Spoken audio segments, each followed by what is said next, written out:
Hare Krishna, Krishna Krishna, Hare Hare, Hare Rama, Hare Rama,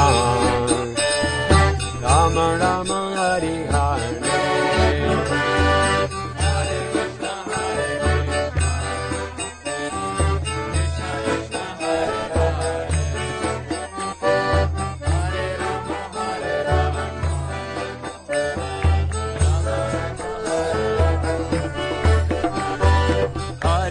Hare Krishna, Krishna Krishna, Hare Hare, Hare Rama, Hare Rama, Rama Rama, Hare Hare.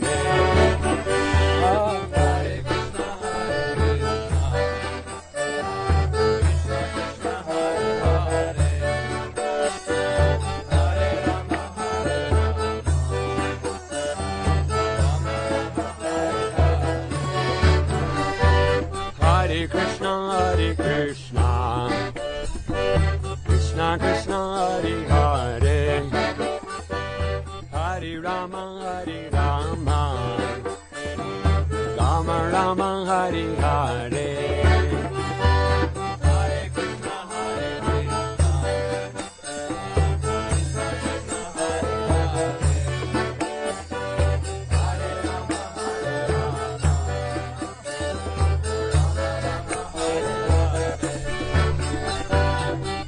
Krishna, Hare Krishna, Krishna Krishna, Hare Hare, Hare Rama, Hare Rama, Rama Rama, Hare Hare.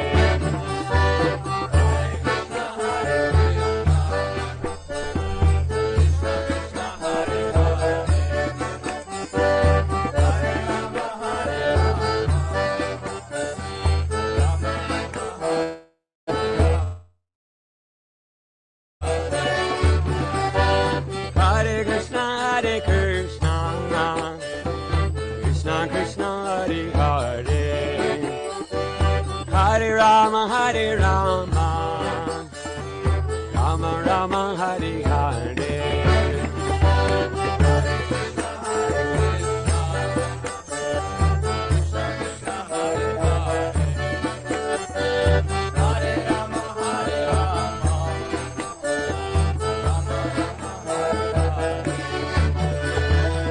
Hare Krishna, Hare Krishna, Krishna Krishna, Hare Hare, Hare Rama, Hare Rama, Rama Rama, Hare Hare. Hare Krishna, Hare Krishna, Krishna Krishna, Hare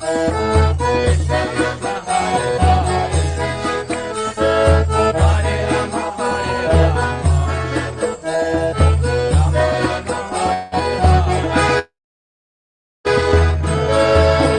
Hare Krishna, Hare Krishna, Krishna Krishna, Hare Hare, Hare Rama, Hare Rama, Rama Rama, Hare Hare. Hare Krishna, Hare Krishna, Gaur Hare Bal.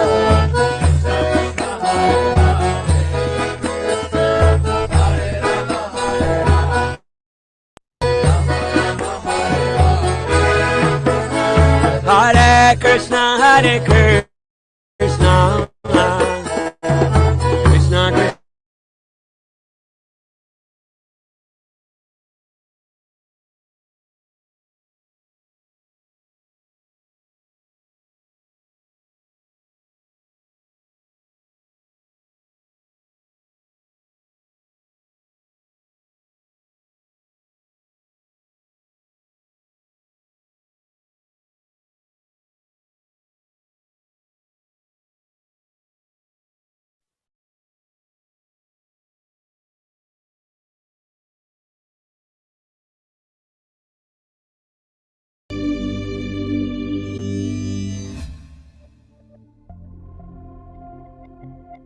Common sense says yes, and a few say no.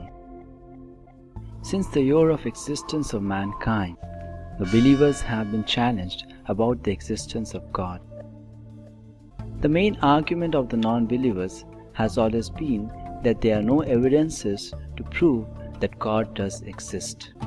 However, here we provide certain rational thoughts and facts to give a much different perspective of the subject. When we come across a painting such as Mona Lisa, definitely we inquire about the painter, Leonardo da Vinci. Many such man-made wonders do exist.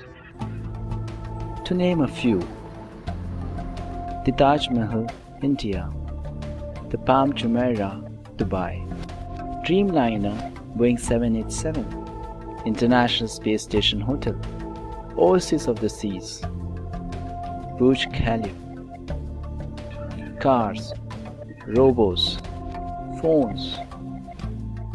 The list is unending. There is definitely the intelligence of some intelligent being or beings involved behind such creations. So, who has created what we have not created?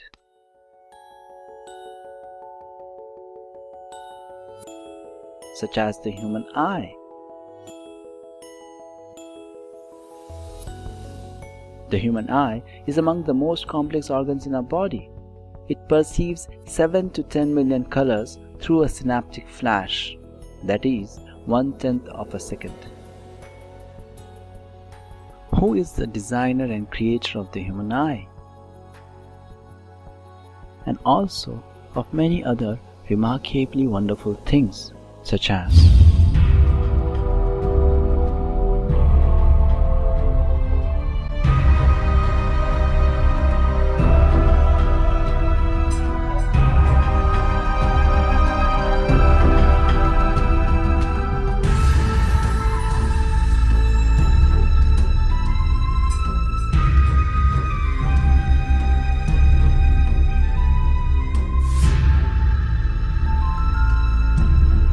the list is unending.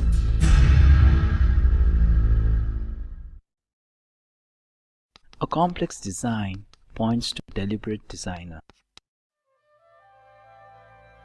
Modern scientific research shows that the amount of fine-tuning of the universe is considerably surprising. The particularity of the details quite vividly points to an intelligent designer. Let's see some of the examples. First, speed of Earth's rotation. If the Earth rotates too quickly, we will have too many storms like tornadoes and hurricanes. And if it rotates too slowly, it will be too cold at night and too hot during the day. Did the planet Earth learn on itself about its perfect speed? Or is it being monitored just like a satellite is monitored by hundreds of scientists together? Second, size of Earth. The Earth's size and its corresponding gravity holds a thin layer of mostly nitrogen and oxygen gases, only extending about 50 miles above the Earth's surface. If Earth was smaller, an atmosphere would be impossible.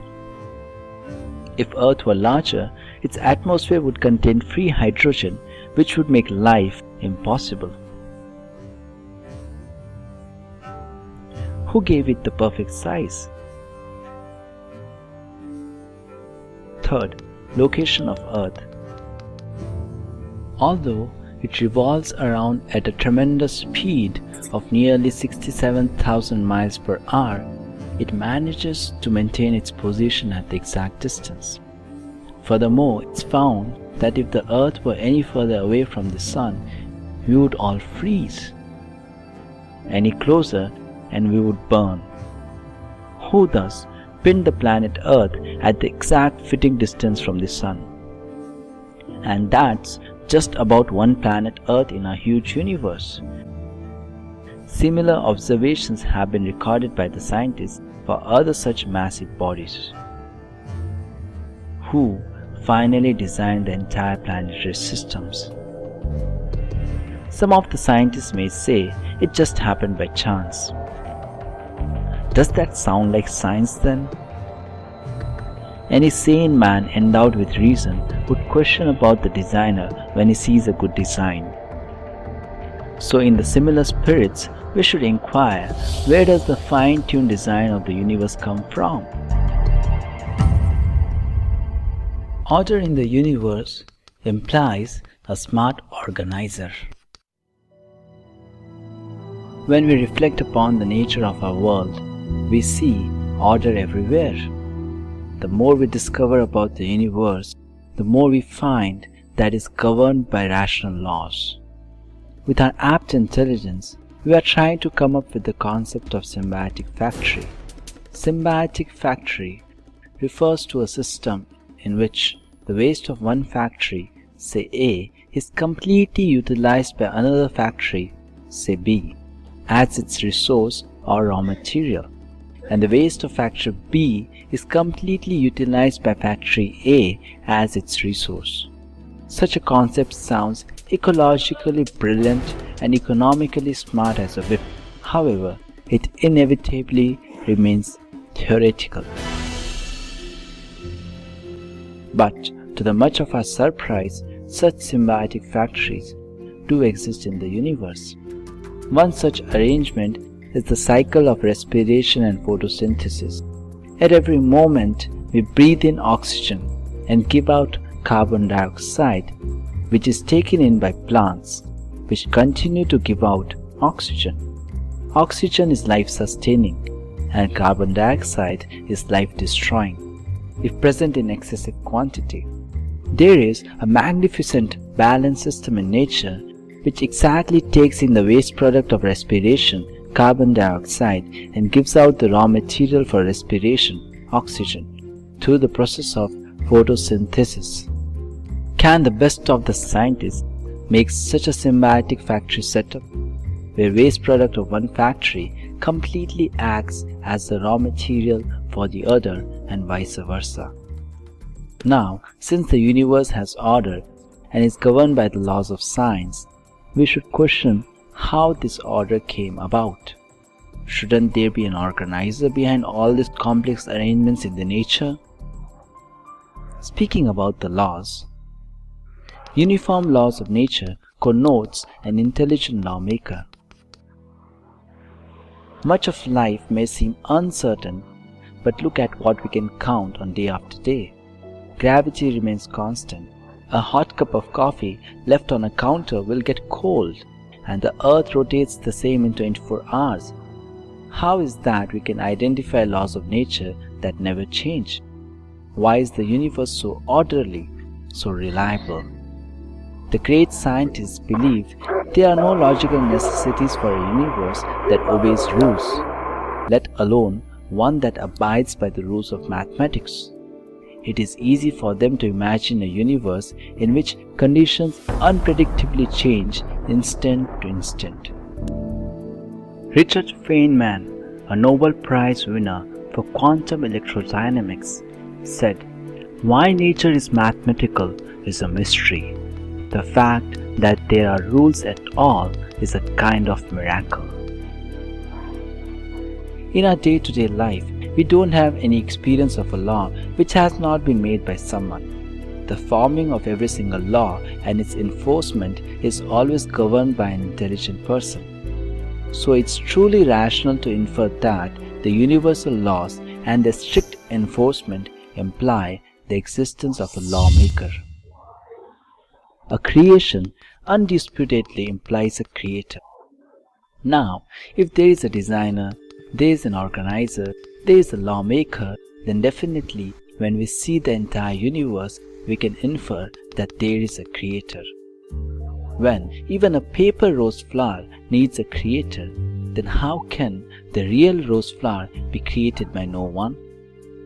Many even say that the nature is working automatically, thus denying the need of a creator. They argue that seeing any divinity or God controlling nature is just a sentimental longing coming from an unscientific mentality. So, does nature work automatically? The word automatically used in this context is somewhat misleading because automatically doesn't indicate the absence of a controller, but rather the absence of knowledge of the controller. When we say that a machine works automatically, what it means is that the machine doesn't require continuous interaction with the operator, but still there is an operator who activates the machine and monitors its working. For example, a child may be astounded by looking at a toy moving automatically, but a wise person will never be misled into the same conclusion as the inexperienced child. Similarly, the magnificent phenomena in nature are not occurring by themselves, as someone may imagine, like the naive child. All natural phenomena are working under the expert, though remote and therefore invisible programming of God, as has been the conclusion throughout history of many wise people, both religious and scientific. Thus, it is that the famous physicist Lord Kelvin asserted, "If you think deeply enough, you will be forced by science to believe in God." Max Planck, the originator of quantum theory, remarked, "For religion, God is at the beginning. For science, God is at the end." In Vedanta Sutra, the concise summary of the Vedic literatures, we find similar conclusions. Janmadhyasya yataha. God, or absolute truth, Brahman, is the source of everything. Likewise, Lord Krishna speaks in Bhagavad Gita that He, the Supreme Absolute Truth, is the source of all worlds and everything emanates from Him. Aham sarvasya prabhavo matha sarvam pravartate.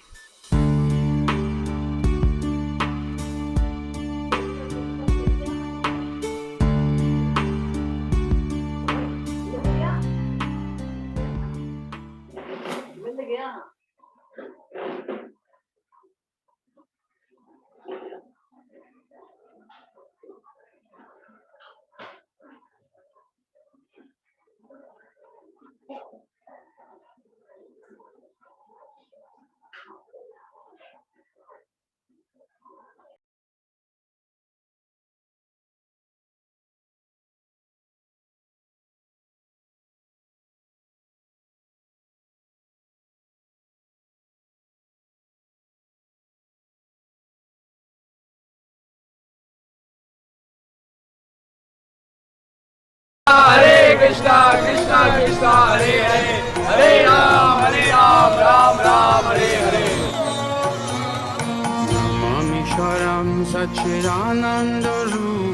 Hare Krishna.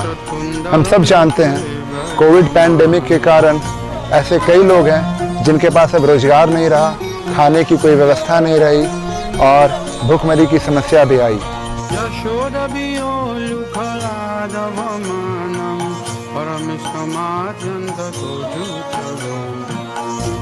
Food for Life is India's largest food distribution program.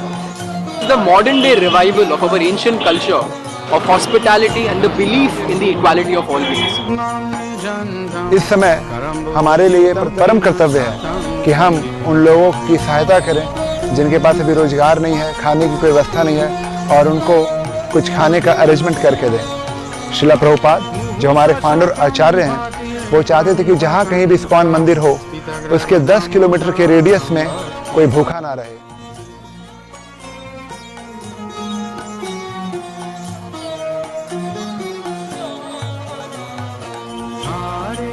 हम ISKCON Bhiwandi के सदस्य इस गांव में आए और यहाँ पर हमने इन लोगों को प्रसाद का वितरण किया। ये जो प्रसाद है ये सिर्फ एक खाना ही नहीं है, लेकिन ये भगवान को भोग लगाया हुआ है, तो इससे ये शुद्ध होता है। ये जब लोग प्राप्त करते हैं तो केवल उनको शारीरिक पोषण ही नहीं बल्कि उन्हें एक आध्यात्मिक शक्ति भी मिलती है। While work from home has become a modern day normal for people who have the privilege, it only makes sense for us to help those who don't have a home. हम जितना ये प्रसाद का वितरण करेंगे उतना बड़ी से बड़ी महामारी भी आए लेकिन फिर भी लोगों के जीवन में खाने पीने की कोई समस्या ना हो। I mean, why we need, see, anyone can think that my life is all everything for me. Why I have to think about others? But the scripture says that no. Purpose of the human body is to help others. और इस प्रकार से ये वास्तविक जन कल्याण होगा. This would be the most beneficial activity for the mankind. So come join us and be part of Food for Life and experience the joy of living personally. Hare Krishna, Krishna Krishna, Hare Hare, Hare Ram, Ram Ram, Hare Hare.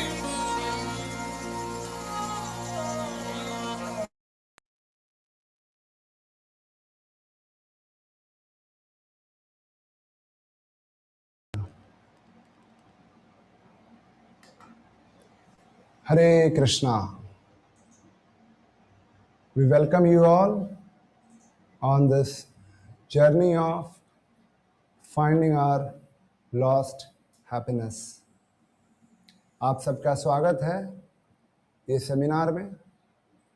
There's 3 sessions, today evening, tomorrow afternoon and tomorrow evening.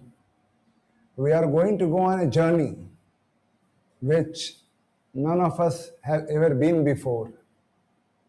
A journey which is going to bring ultimate happiness in our life. My name is Chaitanya Avtar Das and I'm going to be there with you for next 3 sessions. I'm a monk at ISKCON Juhu and I also serve at ISKCON Bhivandi, a part of ISKCON society known as Hare Krishna, Hare Rama Mandir. So thank you very much for joining us this evening for this session, which is going to be a great learning for each one of us.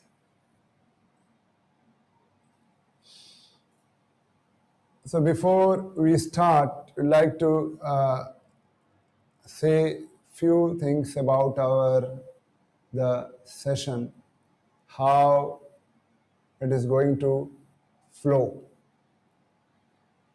So in today's session, I am going to share a few important topics. It is going to be interactive. We are going to have polls We are going to have quizzes. We are going to have questions and answers. This is not a recording session. I am sitting in front of the camera, and I'm sure you are also sitting in front of your devices. So it's a live session over the internet. So we depend on technology for this session, and any team's internet, if it breaks, then the connectivity breaks. So we suggest you keep a alternate internet on, keep a hotspot or keep a Wi-Fi, keep something on so that we don't get disconnected. Second thing, because there are going to be continuous video on from your side to see what we are showing or see me. Many times, many students and many people have mentioned their data gets over. So you can keep your video off. When we'll tell you to switch on, you can switch on. But you save your data, switch off your video, and you can just keep our video on. So as I said, we are going to have quiz, we are going to have question and answers, and we are also going to talk about variety of things on the path to get ultimate happiness. So now how are we going to interact? We are going to interact by the medium of Zoom app. So you all are there with Zoom devices, and there is something known as chat. So there you have an opportunity to chat with me. So there's a participant, and name of this participant is Talk to Chaitanya Avtar Das.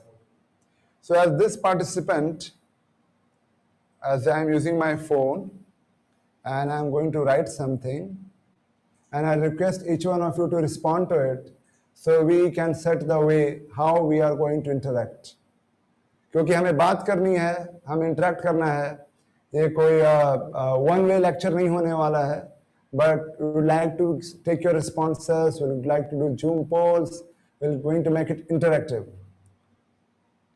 So I'm writing something. Hare Krishna, how are you feeling? So now you all have received a message from me in your chat. Hare Krishna, how are you feeling? Please respond to it. So you have to go to your chat, and here you will have option Talk to Chaitanya Avtar Das. That's the phone in my hand, and that's how I'm able to understand, listen, hear to you. These are my eyes and ears to communicate with you today. So talk to Chaitanya Avtar Das. And yeah, thank you for wonderful responses. Feeling good, I am fine, feeling great. Go ahead, there are hundreds of participants who would like to hear from each one of you. Feels great to be in Krishna consciousness. I am good. We are also feeling very happy to see you, and I am really feeling very happy to see you. Feeling very good. Jai, how are you feeling this evening? So this is the way. Great, sir. Thank you. Oh, not someone not feeling well. Don't worry. We are there for this session. Stay with us. You will feel much better. Feeling blessed. Good, Guruji. Extremely delighted to be here. So I'm reading your chat. Whatever you are writing, I'm reading it. I'm not going to ignore, but I'm going to read it. I'm going to interact with you. Extremely delighted. See, it's there. I don't know if you can see there. It's all coming in my device, and that's how we are going to interact. So anytime you have a question, you want to ask something, there will be certain opportunities where we'll open for question and answers. And at that time, you can write it to me here, and that's how we are going to interact with each other. That's how we are going to talk, communicate, and see each other. Good Guruji, Hare Krishna.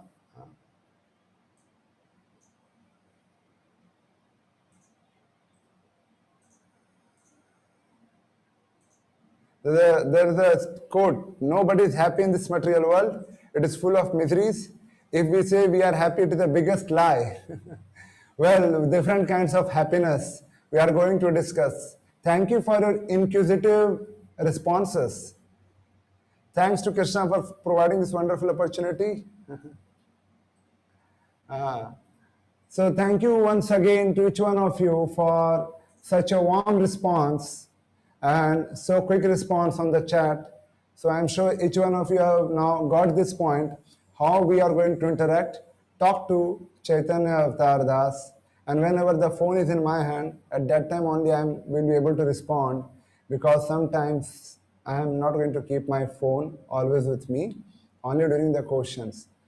So this seminar, which is based on Bhagavad Gita, we are going to have 3 sessions, today evening, tomorrow afternoon, and tomorrow evening. This is going to be based on the teachings of Bhagavad Gita. This is the Bhagavad Gita on which I am going to discuss this whole seminar. This has changed the life of millions of people. Just a week back, Dr. Vivek Bindra, who is one of the most famous leadership coach, CEO coach, he organized a seminar based on this Bhagavad Gita, which made a Guinness Book World Record with 1,55,000 participants based on this Gita, and he gives all credit of his life to this Gita. Prime Minister Narendra Modi ji, all great personalities give all credit to Bhagavad Gita. So we are going to talk on the basis of this Bhagavad Gita as it is. If you don't have a copy, you can place the order on the link which will be shared with you on the chat. So our team will share the link. Do place the order from there to have your own copy in your own language if you don't have this copy right now. We are very thankful to the frontline COVID warriors who have risked their life to save millions of people. Many of them left, and we offer our gratitude, we offer our prayers, we offer all our sincere prayers, gratitude to all those COVID warriors who, irrespective of their family and their personal need, their family care, they came out to serve the citizens of the world. We welcome you all for this session, and we very much appreciate you. We are very much thankful to you, and our prayers always with you. So we welcome you all, the frontline COVID warrior who are right now in this seminar. After these 3 sessions, once you attend completely the 3 sessions, what happens next? Is that all over and we are no more related? No. We are going to continue this relationship on this path of being always happy. So there are going to be 1-to-1 sessions to clear all the doubts which you get during the seminar and not answered here, or which are answered, or maybe you want to have more personal discussion. So we are open. So we are open for all such discussion to clear all kind of doubts in the coming days in a one-on-one session with each one of you. So as I said, my name is Chaitanya Avtar Das, and we are going to talk about finding our lost happiness. Why did we start this session? What was the need? What was the requirement? We understand the modern way of life, the modern way of life. And we see in this modern way of life, we have got so much of sources of entertainment, but there is no peace of mind. We see there is so much of comfort, smart houses, smart watches, smartphones, so much of comfort, but not happiness. There is so much of medicines, so many medicines, but where is health? There's so much of cosmetics, but where is youth? There is no youth. There are life support systems, oxygen cylinders, vaccines, ICUs, but with all these life support systems, there is no life. So when we see this scenario, we thought everyone is looking for happiness. Whatever we are doing, we are looking for happiness. Now, in this endeavor of looking for happiness, Maybe we are getting lost, or mostly, yes, we are getting lost. So, where do we get the real happiness? How do we get that real happiness? So, that real happiness we are going to talk today, which is not just limited to the resources which you have, which is not just limited to your personal assets, resources, your purchase capabilities, your citizenship, your current health scenario, nothing like that. But we are going to talk about the real happiness, real happiness. So are you ready? So did you, let me know, let me understand our members. Did you ever before attend any seminar in ISKCON? So you'll see there is a poll on your screen, and the query you have to respond to it either in yes or no. Did you ever before attend any seminar in ISKCON? So we understand. So again, I am there with you. You have to respond to it on the poll, not on the chat. There's a poll on your screen, and respond to that poll. Yes, no. It's there on your screen. Did you ever before attend? आपने कभी ISKCON में पहले कोई seminar, कोई lecture attend किया है? So we'll see. I'd like to see the response here now. So, okay. So we have 67% of our members who say no, and 33% of our members, they say yes. So those who say no, believe me, this is going to be an amazing learning session. If you are there with us for all the 3 sessions, and for those who have attended any such seminar in ISKCON before, believe me, this is going to be something new. This is going to be something refreshing, and there will be a lot of takeaways for each one of us in these 3 sessions. To make best out of it, I request you all to be with us for all the 3 sessions. If you are there just for one session, excuse me, or if you are there for 1.5 sessions, or if you are just there for 20 minutes, that's not going to help. Each one of you, I understand, are from different age background. Someone is like 20, someone is like 30, someone maybe 80, 90, 50, whatever is your age. Give yourself a chance now to get the real happiness based on Bhagavad Gita. We have tried everything. If you are 20-year-old, for last 19 years and 364 days, you have tried so many things, tried so many ways. Now, let us give a chance. Let us give ourselves a chance to learn about real happiness based on Bhagavad Gita. When I do the first session, you may get a lot of questions. But believe me, we are again meeting tomorrow afternoon, and we are going to answer those questions. When I do second session, you may again get a lot of questions. But have full hope, full faith that there are going to be third session where we are going to discuss more in detail and open up the secret about the happiness. So stay with us for all 3 sessions before we start judging. Before we start making any conclusions, before we start coming to any speculation or anything, be with me. Give ourselves a fair chance. Let us give yourself a fair chance, and let us be there for 3 sessions. I'm not asking a life. I'm not asking months. I'm not asking years. I'm just asking 6 hours from you. These 6 hours are going to a life-changing scenario. Some of you may feel, if it is so important, it is so helpful. Sometimes many members, many participants, they ask me, why are you charging money? Why isn't it not free so that everyone is benefited? And you are a monk, you should distribute knowledge freely. Believe me, this knowledge, it is invaluable. We cannot put any money to it. Those members who have made a contribution, with my folded hand, thanks to you, because all your contribution goes in our Annadan Seva.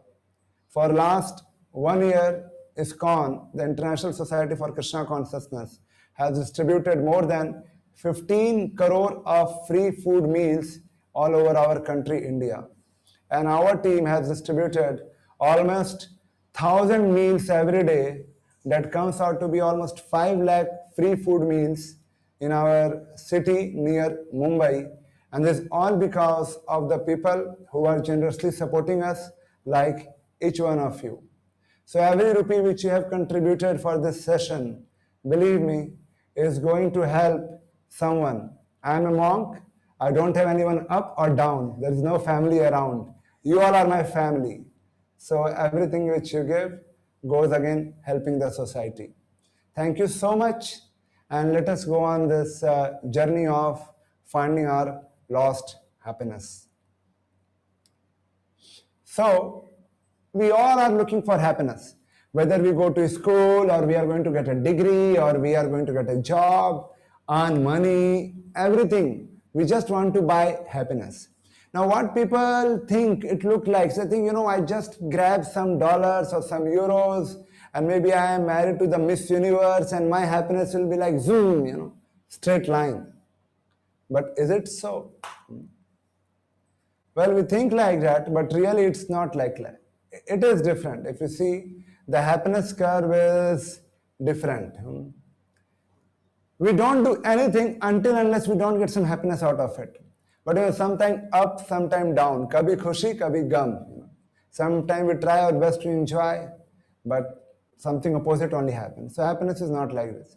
So suppose if you all have to define happiness, if we have to define happiness. So here, let us respond to me. How do you define happiness? So again, I am there on the chat box with you. And how do you define happiness? So you can respond. What's your definition of happiness? You have to talk to Chaitanya Avtar Das. Don't write to admin. Don't write to camera. Don't write to managers. Write to Chaitanya Avtar Das. So looking for your responses. How do you define happiness? Define happiness.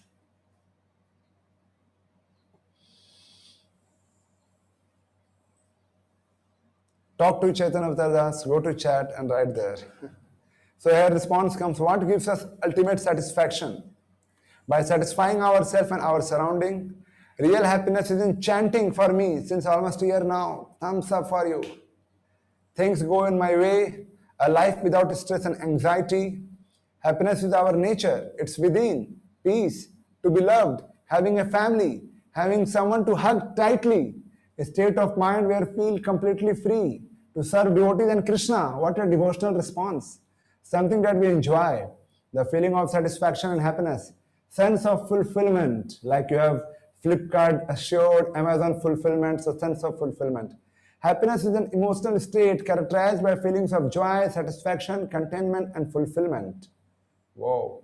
Satisfaction.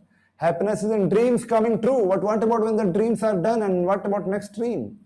It is hard to define. It keeps fluctuating. It's never permanent.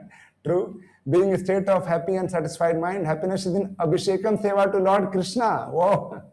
It seems our participants are very devotional. Huh?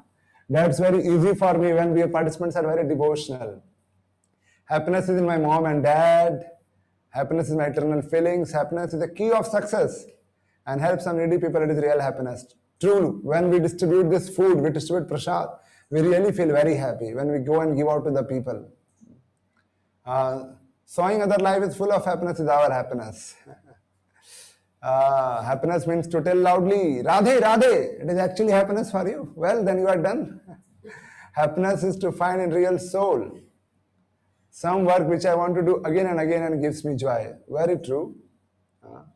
Feeling good most of the time, most important, loving yourself and also helping others and staying positive even when things go wrong. It's nothing but a state of mind. Yeah, true. It's easy. It's nothing but state of mind. But to bring that state of mind, it's tough. Happiness means saying, Lord Shiva, when we feel satisfied by His kripa and some tears come in our eyes. When body is relaxed and mind is calm and loved ones are happy, I feel happy. Happiness is making others happy. Okay, thank you very much. Such a warm response, such a quick response, and such an overwhelming response. Let us see, we will see from Gita. If you go by the Oxford Dictionary, it says happiness means state of feeling or showing pleasure. Or other place in the dictionary, it says, the state of being satisfied that something is going right. So they say that's happiness in the dictionary.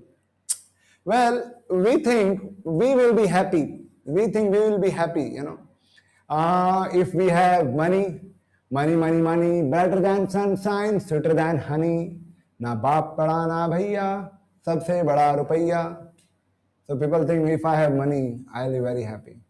For someone it is like, oh, maybe if I look very beautiful, if I look very charming, if I look very attractive, and people say, oh, you are dashing, then we feel happy.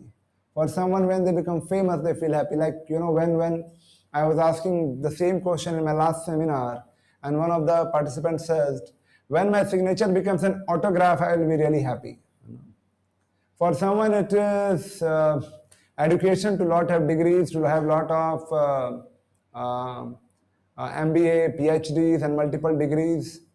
For someone to have good health, everything is there, money is there, beauty is there, fame is there, education is there, but health is so bad. Stomach ache is there, liver is not functioning, there is a kind of tumor in the head, so everything is there. But if health is not there, what it goods to? What is the use?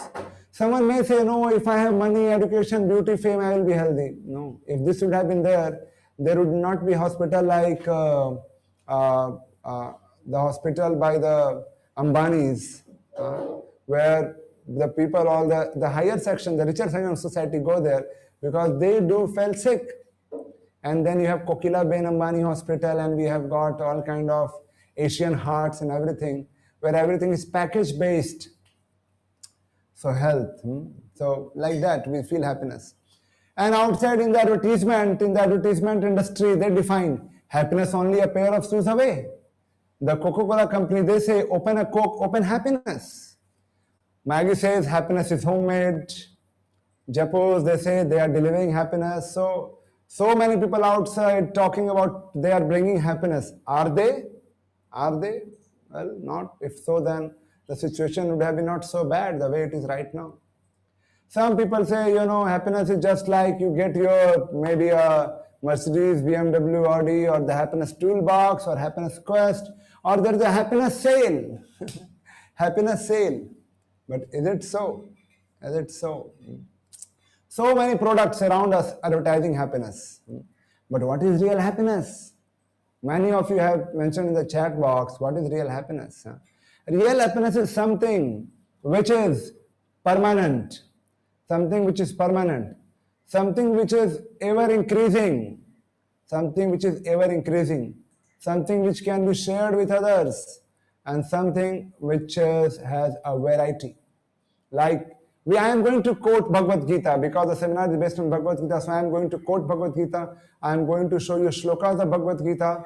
And I am also going to chant verses of Bhagavad Gita. Like in Bhagavad Gita, in chapter number 9, verse number 2, it says, Raj Vidya Raj Guhyam Pavitramidam Uttamam Pratakshvagam Dharmyam Susukham Kartum Avyayam. It is said that real happiness is Susukham. It is not only Sukham, it is Susukham, matlab so much of pleasure. And Avyayam, Avyayam means it is inexhaustible. It is not going to get over. It's just increasing. Anandam Buddhi Vardhanam. The ocean of bliss is just going to increase. And when you have so much of bliss, so much of happiness, it is shared and it is from variety. It is not monotonous, it is variety. And when? Now and all the times. Now and all the times. Now Vedanta Sutra says, why are we looking for happiness? Why are we looking for happiness? हम लोग सोचते हैं ना मजा आ जाएगा, ये करेंगे तो मजा आ जाएगा, वो करेंगे तो मजा आ जाएगा. No why are we looking for happiness? किसने बोला हमें बचपन में बेटा तुम्हें खुश होना चाहिए? क्या somebody did someone ask us like that you try to be happy? It's naturally. Vedanta Sutra says anandmayo abhyasa. Naturally, we want to be happy. Why?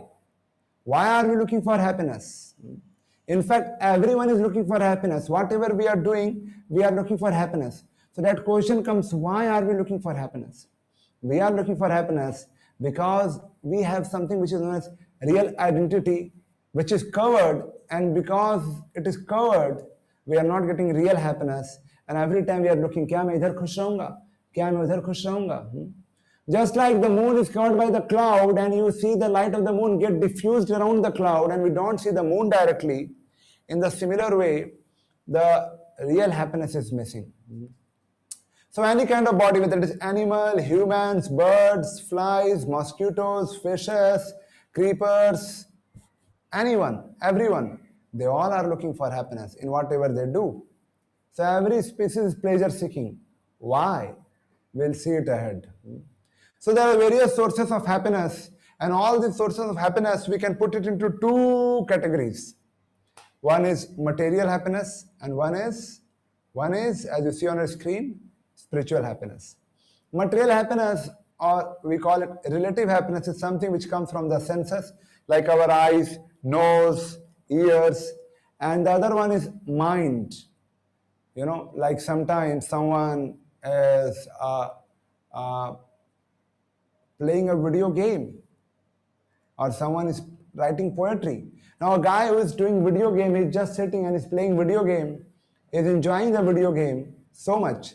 So he's just enjoying it, how? Mentally.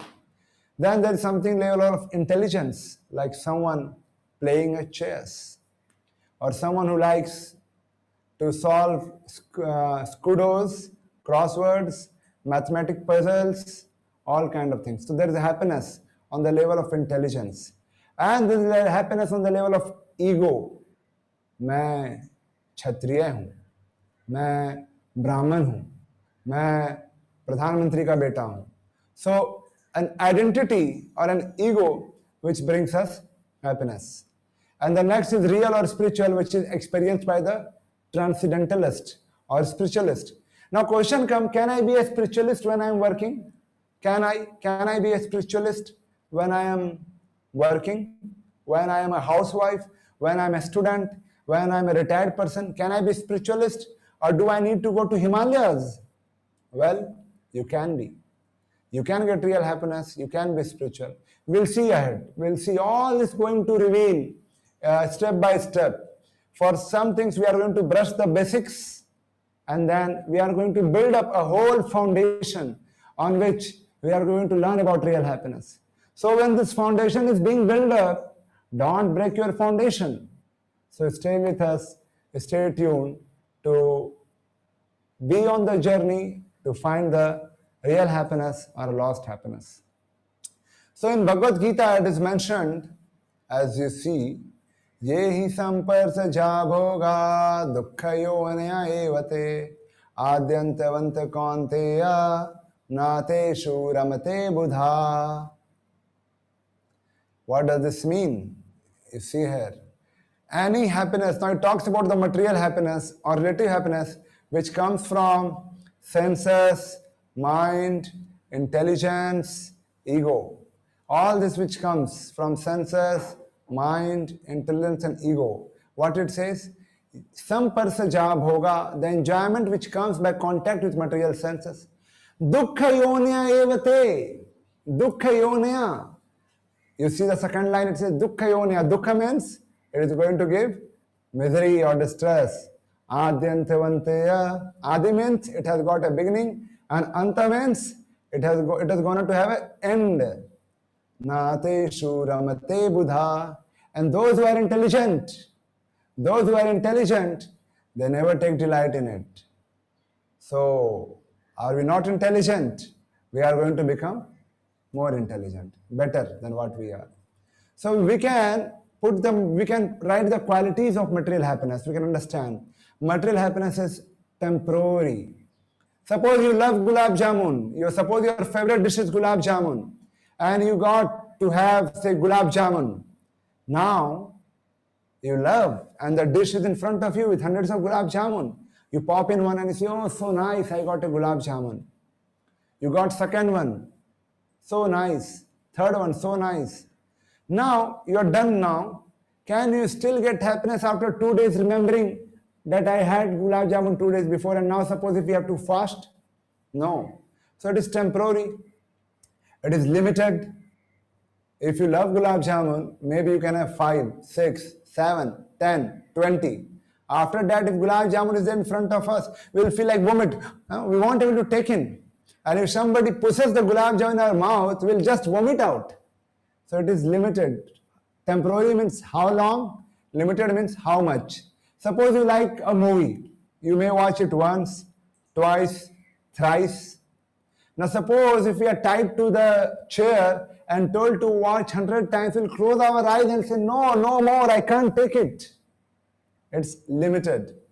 It's illusory. It's illusory. It ceases to be pleasure after some time. It ceases to be pleasure after some time. Suppose we have got a wonderful feast, gulab jamun, Italian pasta, pizza, and best vada pav, and all kinds of dishes. And it's all there. And you are going to munch on it, enjoy that feast.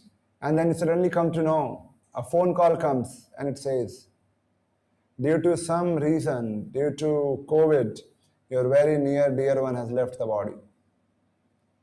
Or due to COVID, you have lost your job. Anything. Now, even if that dish is there, when such a news come, we won't be able to get pleasure in enjoying it. We'll just think, okay, take it aside. The whole mind will be like into sorrow. So it is illusory.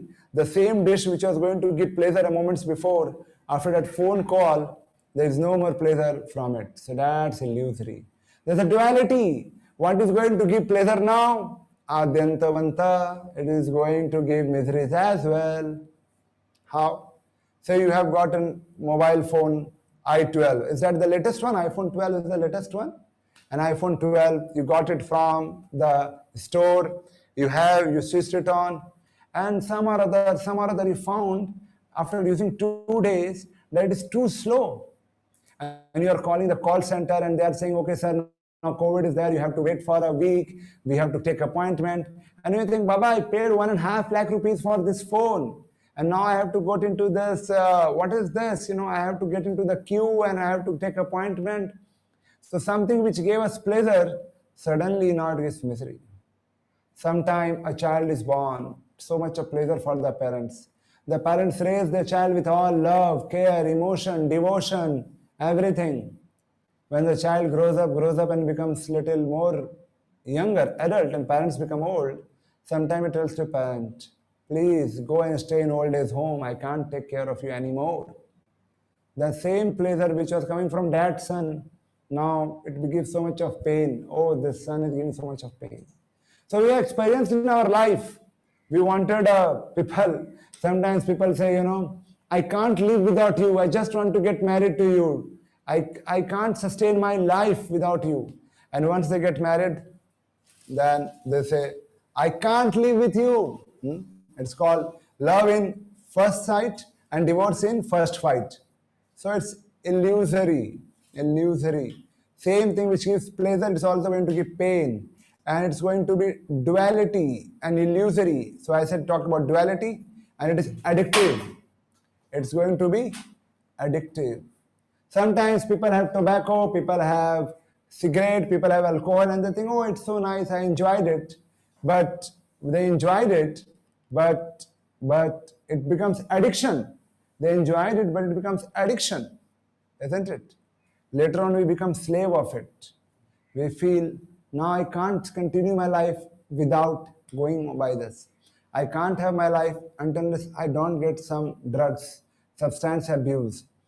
So all the material happiness which is coming from senses, mind, intelligence, ego, they have these qualities of temporary, limited, illusory, duality, and addictive. All these things are there. All these things are there. All these things are there. So what to do? How to go ahead in our life? How to go on in our life? What we should do? Should we stop our life? Should we stop eating? What we should do? So we are going to discuss in very much detail.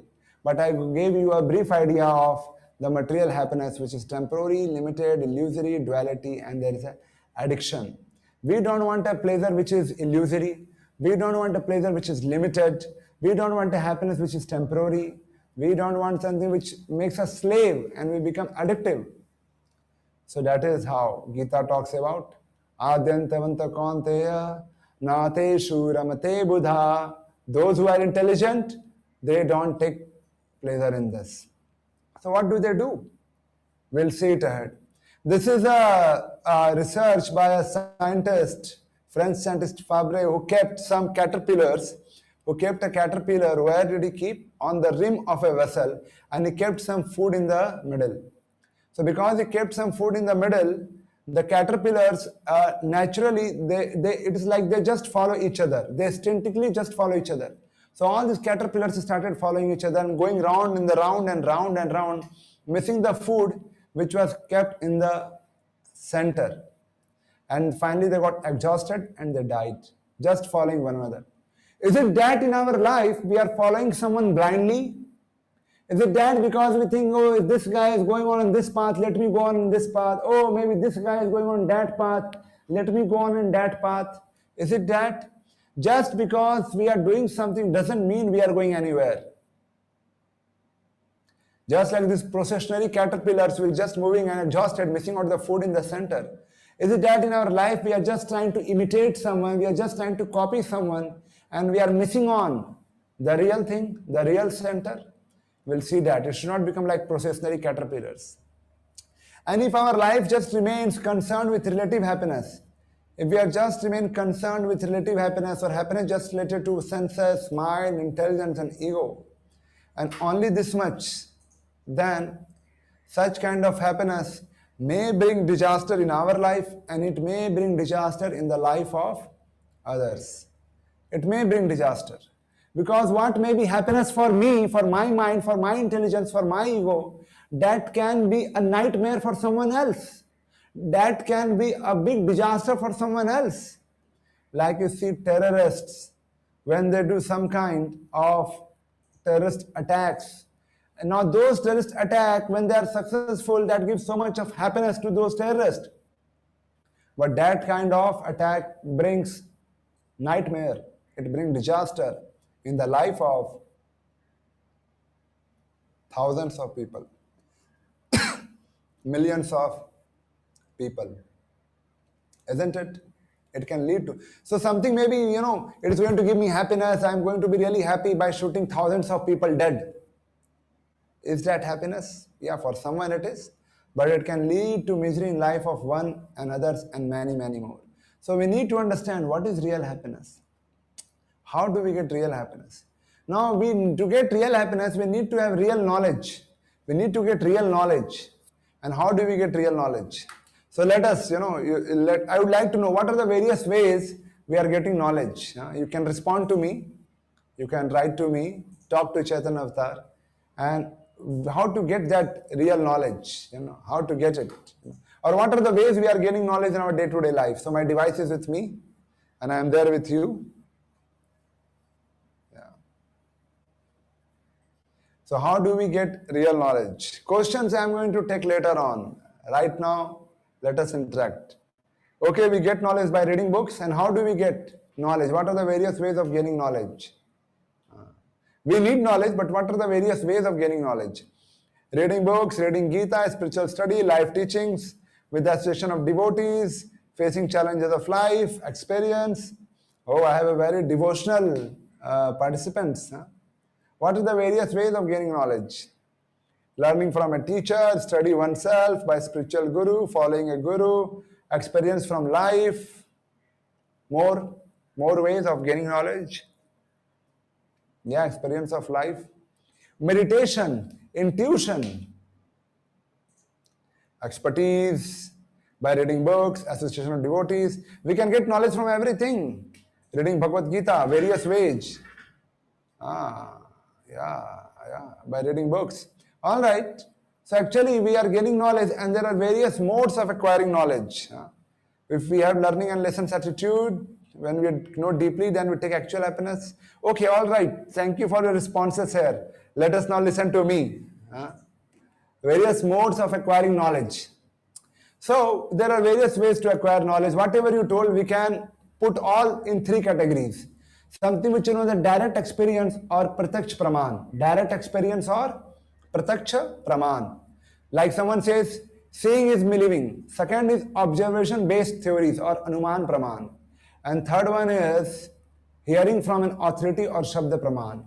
So three ways: direct experience, pratyaksh praman. Second is some kind of guesswork or anuman. It's a common word, no? Pratyaksha, anuman. And third one is shabda, hearing from an authority. So these are the three ways of gaining knowledge. We'll analyze it quickly. So when we try to learn things by pratyaksha praman, our senses are imperfect. And because of imperfect senses, what happens? Let us see. प्रत्यक्ष प्रमाण और direct experience से जो मुझे दिखेगा मैं बस उसी पे विश्वास करूंगा और कुछ भी नहीं. So प्रत्यक्ष प्रमाण और direct experiences. What happens? We have four imperfections. What are those? Our senses are imperfect. Because of imperfect senses, we get illusion. Because of illusion, there's a tendency to make mistakes. And because of mistakes, none of us want to tell that I have committed mistakes. So what do we do? There's a tendency to cheat. छिपा दो, hide कर दो, मत बताओ. So there's imperfect senses. Because of imperfect senses, there's illusion. Because of illusion, we are committing mistakes. And because there are mistakes, we want to hide those mistakes. There's a tendency to cheat. So that is the problem with direct experience of pratyaksh praman. We can see the example of imperfect senses is our eyes. Isn't it? We have to use spectacles because our senses are imperfect, you know. Sometimes people say, seeing is believing. मुझे दिखेगा तो मैं इस पे विश्वास करूंगा. What do you say? There is a Zoom poll for you. Do you agree seeing is believing? You respond to the poll. Don't write to me. Do you believe? Do you agree seeing is believing? Please respond to the poll. I am there with you. Do you agree seeing is believing? Looking for the responses, all the participants. You must be seeing a poll on the screen. You have to respond to it. Let us see the responses. So as I can see in my device, okay, 62.6% of the members, they say, no, seeing is not believing. And 38.4% of the members, they say, yes, seeing is believing. As you can see here, the poll is there on my screen. So let us see whether seeing is believing. Now, sometime when we stand in front of the concave mirror or convex mirror, it is not actually we see ourselves, and what we see we don't believe. Many times when you drive your bike or your car, you have a side glass to see the vehicles coming behind, and what is written there? Object in the mirror are closer than they what appear to be. So seeing is always believing. Is it so? What do you see here? And now whether you really believe when you see the other picture. So seeing is not believing. There are so many things which we don't see, but we know it's there. We believe. Just like we don't see air. We don't see our own mind. We don't see microwaves. We don't see radio waves. We don't see the Wi-Fi signal. We don't see the mobile networks. We don't see the X-rays. We don't see the microwaves. We don't see the radio waves. So many things we don't see, but we know that they are there, they exist. And there are things which we see and we completely know they don't exist. For example, we see sometimes mirage. If you are driving on a hot summer on the road, then 200 meters ahead we see there is a water reflection. Is water there? No, it's a mirage. So although we see it, we know that it's not there. We don't believe on it. Sometimes if you put a rod in a bucket of water, it will appear bent. Is it really bent? No, this is refraction. This is not really bent. So seeing is not believing. Similarly, when it comes to hearing, our ears are deaf. Less than 20 hertz or more than 20 kilohertz. Our ears are deaf. That's why we have, repellent, which is known as ultrasound repellent. Because ultrasound can be heard by certain creatures like lizards and like pigeons and like rats, and to chase them away we use that. So our hearing is also limited. So we can understand that our senses are imperfect. There are so many examples by which we can learn this, but I am giving you some of them to understand. And because of imperfect senses, we get illusion. Like what do you see here? Are the sides of the square bent? Now it may appear that the side of the squares are bent, but when I will remove the concentric circles, then you see. Now we can see that the sides of the square are not actually bent, but they all are straight lines, but it appeared to be bent. What do you see here? Old lady, young lady, or someone else? There's a Zoom poll. Would like to know your responses. What do you see here? Old lady, young lady, or something else? And I'm looking at the poll. Would like to know your responses.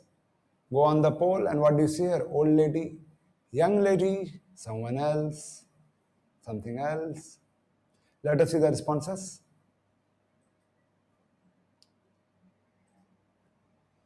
So some participants, they see that is only 13%, they see old lady, whereas 53.3% of them see young lady, and 33.3% they see something else. Where here is the poll in front of me. So actually, this is a optical illusion. There's a young lady also, and there's an old lady also. It depends on our perception.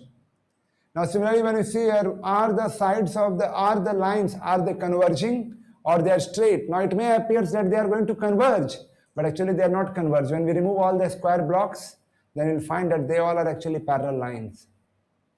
What do you see here? Again, we have a Zoom poll. We'd like to see your responses. We are going to interact, so you have to please respond to it. What do you see here? Flask or two faces? Flask or two faces?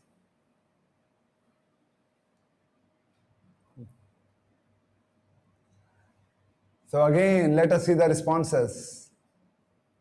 So we have 28% of the participants who say that they are seeing flask, whereas 61% they say they are seeing two faces. So again, it's an optical illusion. Now here it may appear when you make your face little go forward and backward, you will see here that these are rotating. But these are not rotating. They all are actually fixed. They are not rotating. Carefully see the pictures when we zoom. 2 times I am going to do.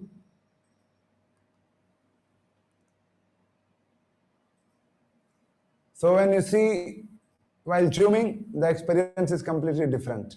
See this one. Once again, we will be doing for you. You can see it carefully. So in the beginning, it looked like a skull. Then later on, it looks like a grocer's shop. Isn't it? We get illusion. See here. Let us do it once again. Looks like a gate, an old lady or a young lady or a dog or a 2-year-old man, so many things. So these are the illusions, optical illusions or illusion because of the senses. Just like if you eat oranges after sugar, that orange is going to taste sour. If we are going to eat oranges after tasting lemon, the oranges are going to taste sweeter. That's an optical illusion. So because the senses are imperfect, we get illusion. And because we get illusion, what happens? We commit mistakes. Is there anyone who can say, sir, I have never done any mistake till now? No, we all make mistakes. Is it not that the reason that our bosses have chastised us, our parents have chastised us, our superiors have chastised us? So many mistakes.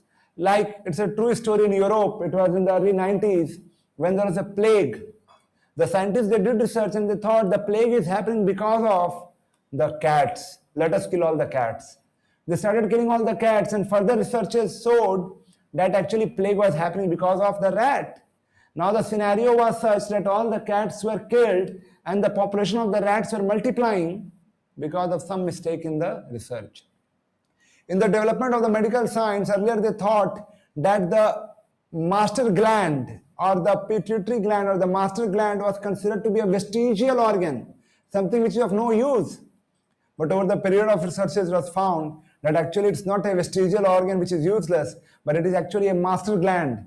Imagine those people whose pituitary gland or master gland were removed, thinking that it was a vestigial organ. So earlier it was thought that brain was something like a radiator to cool the blood, but later on it was found it was actually such an important place where the whole nerve system is there. So many mistakes we see because of the getting illusion. We know about the Leaning Tower of Pisa. Now this took 177 years to make it, and it took just 10 years for it to start leaning. It was a mistake actually. It was a mistake. Sometimes rockets are fired just by the Chandrayaan-2. Due to some mistake, what happened? The Vikram lander never reached the moon. So some mistakes. Titan. When the Titan was going on its first voyage, do you know what was the headline in the news? The headline in the news was, "A ship which even God cannot sink." Can you imagine this? A ship which even God cannot sink. When on its very first voyage, we all know the story, it collapsed. It collided with an iceberg and split and sank. They didn't carry sufficient number of life-saving boats. They did not carry sufficient number of life jackets because everyone thought this is a ship which is never going to sink, so what did they use? There's a mistake, and because of that mistake, many prominent people lost their life in the very first voyage of the ship. So sometimes if we don't take the right steps, instead of going on the altitude of 33,000 feet, we'll go somewhere else. So we need to know the steps which we are taking, are they right? And because there are mistakes, the next is tendency to cheat. Everyone wants to hide. Sometimes small children, they eat sometime mud and parents ask, "Baba, beta, are you eating mud?" And he wants to hide. Sometimes we do some project work, we want to hide. I remember my school days when we were into chemistry lab, physics lab, we do researches, and after doing all kind of activity in the laboratory and taking all the readings of every activity from every possible way, we were supposed to make a graph. And the graph was supposed to be straight line according to the formula. But whenever we made the graph always was a curved line. What we did, we all know. We took the first reading, we took the last reading, and we made a straight line. And then we took all the readings on that particular line, projected line. So there's a tendency to cheat. It's among the youngsters, it's among the shopkeepers, it is among the learned scientists. It is among the learned scientists as well. So many proofs are there. Big businessmen. Sometimes the cheap people, they take away all the money. Sometimes the cricket ballers, you all know about this ball tampering. It was cheating.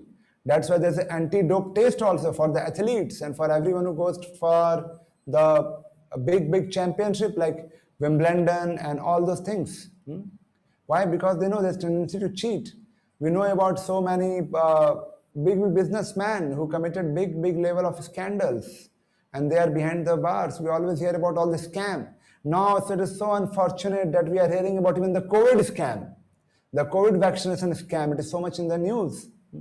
So credit card cheating is there, ball tampering cheating is there, mobile phone OTP cheating is there, bank balances are taken away by cheating, and all of us have experienced some kind of cheating, either by the builder of our building, or by the boss, or by the colleague, or by the life partner, or by our children, or by the suppliers, or by the distributors.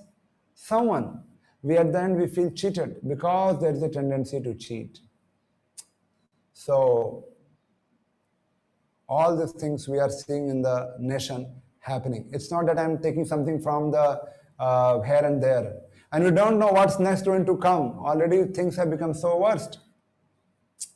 So Pratyaksha Praman, or learning from our senses, is not perfect because our senses are imperfect.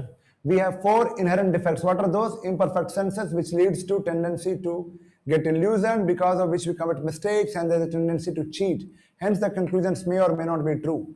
So the other one comes, other than Pratyaksha Praman, is Anuman Praman, or guesswork. hypothesizing on knowledge acquired by direct sense perception. Look at this video.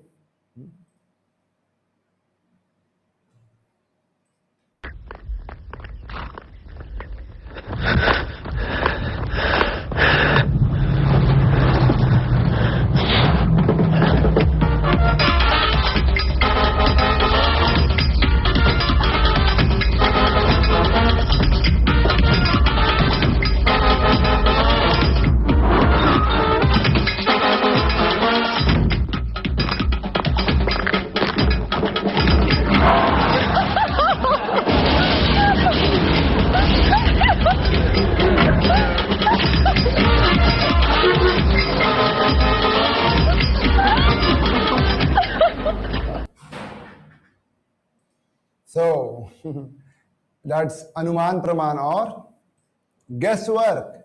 You can see what could be the disaster when there's a guesswork. There's a very famous story about the six blind men and the elephant. So one time, six blind men, they wanted to know how an elephant looked like, and they all were brought near an elephant. They all started touching various parts of the elephant. Somebody was touching the leg of the elephant, and he started saying, elephant looks like a tree. Somebody was touching the tail, he thought elephant looks like a rope. Somebody was touching the trunk, he thought it looks like a snake. Different people touching different parts, and they concluded elephant looks like in a different way. And they all started, arguing with each other. It was going to become like heated argument. No elephant is like this, no elephant is like that. And then what happened? When they're arguing, can they by their own analysis, can they by their own guesswork conclude, the blind men, that how an elephant looks like? No. How can they learn how an elephant looks like? Only when someone who has seen the elephant comes and tells them that you all are partially true. But if you connect all of your experiences, that's how an elephant looks like. So that is a guesswork or Anuman Praman. A very famous example of guesswork is the Darwin's theory. I don't know how many of you know Darwin, but it's a personality who has affected a lot on the psychology of the people. So according to Darwin, he gave this theory which is known as origin of species, where it talks about how all the species came into life, where it talks about हमारा जन्म कैसे हुआ है, हमारे पूर्वज कौन हैं. And Darwin says this all came from a unicellular which multiplied into multicellular, then it became more multicellular, and then monkeys came, apes came, and then finally human beings came which are evolving. And what he says, you see here, it in his book, in the preface he writes, I allowed myself to speculate on the subject. He allowed himself to make the guesswork, which is now known as Darwin's theory of evolution. Now, what is the problem? The problem is when we read about this, then we say, okay, everything started by chance and everything happens on its own. There is no God which created. Then what is the need of God? And there is no God, then what is the need for us to be a good man? What is the need for you to be a moral man? Khao, piyo, ash karo. Maro, maro, jio. Beg, borrow, steal, but enjoy the life. Kill, whatever need to be done, let it do, but just enjoy the life. Is it that formula? No. But then if there is no God, if there is no higher power, what is the need of living a very life of integrity, morality, a life filled with all kinds of spiritual values? So when we accept such kind of formulas that everything happened by chance, there is no God, just it happened, and all the living entities just evolved one after another without any supervision of higher power, and neglecting the presence of any higher superior or any superior God, it leads to a society which just start acting like animal, where one is fighting with other for the sake of giving pleasure to their senses or to their mind or to their intelligence or to their ego. The whole thing becomes like that. So Darwin talks about how a bear turned into a whale, and he says the bear went into the water body trying to eat some fishes, and slowly the bear turned into a whale. Like that, so many interesting stories he talks about. And when the scientific researches were done, there's something known as fossil fuels, or there's something known as sediment rocks. These rocks are built up over a period of time. So when these researches were done on these rocks, it was found that the bones or the skeleton of human beings were present even 2 million years before, when the skeleton of even apes were present. So if human beings came out of monkeys, why come monkeys are there right now? If human being came out of apes, why these apes are right now? So all this knowledge, which is a guesswork or speculation or anuman praman, sometimes creates a big chaos in the society. Recently, I was talking to a boy, and I was telling you should be a nice boy. You should have good qualities. And said, why when my forefathers are monkeys, I should also be like monkeys. Why I should be a good boy?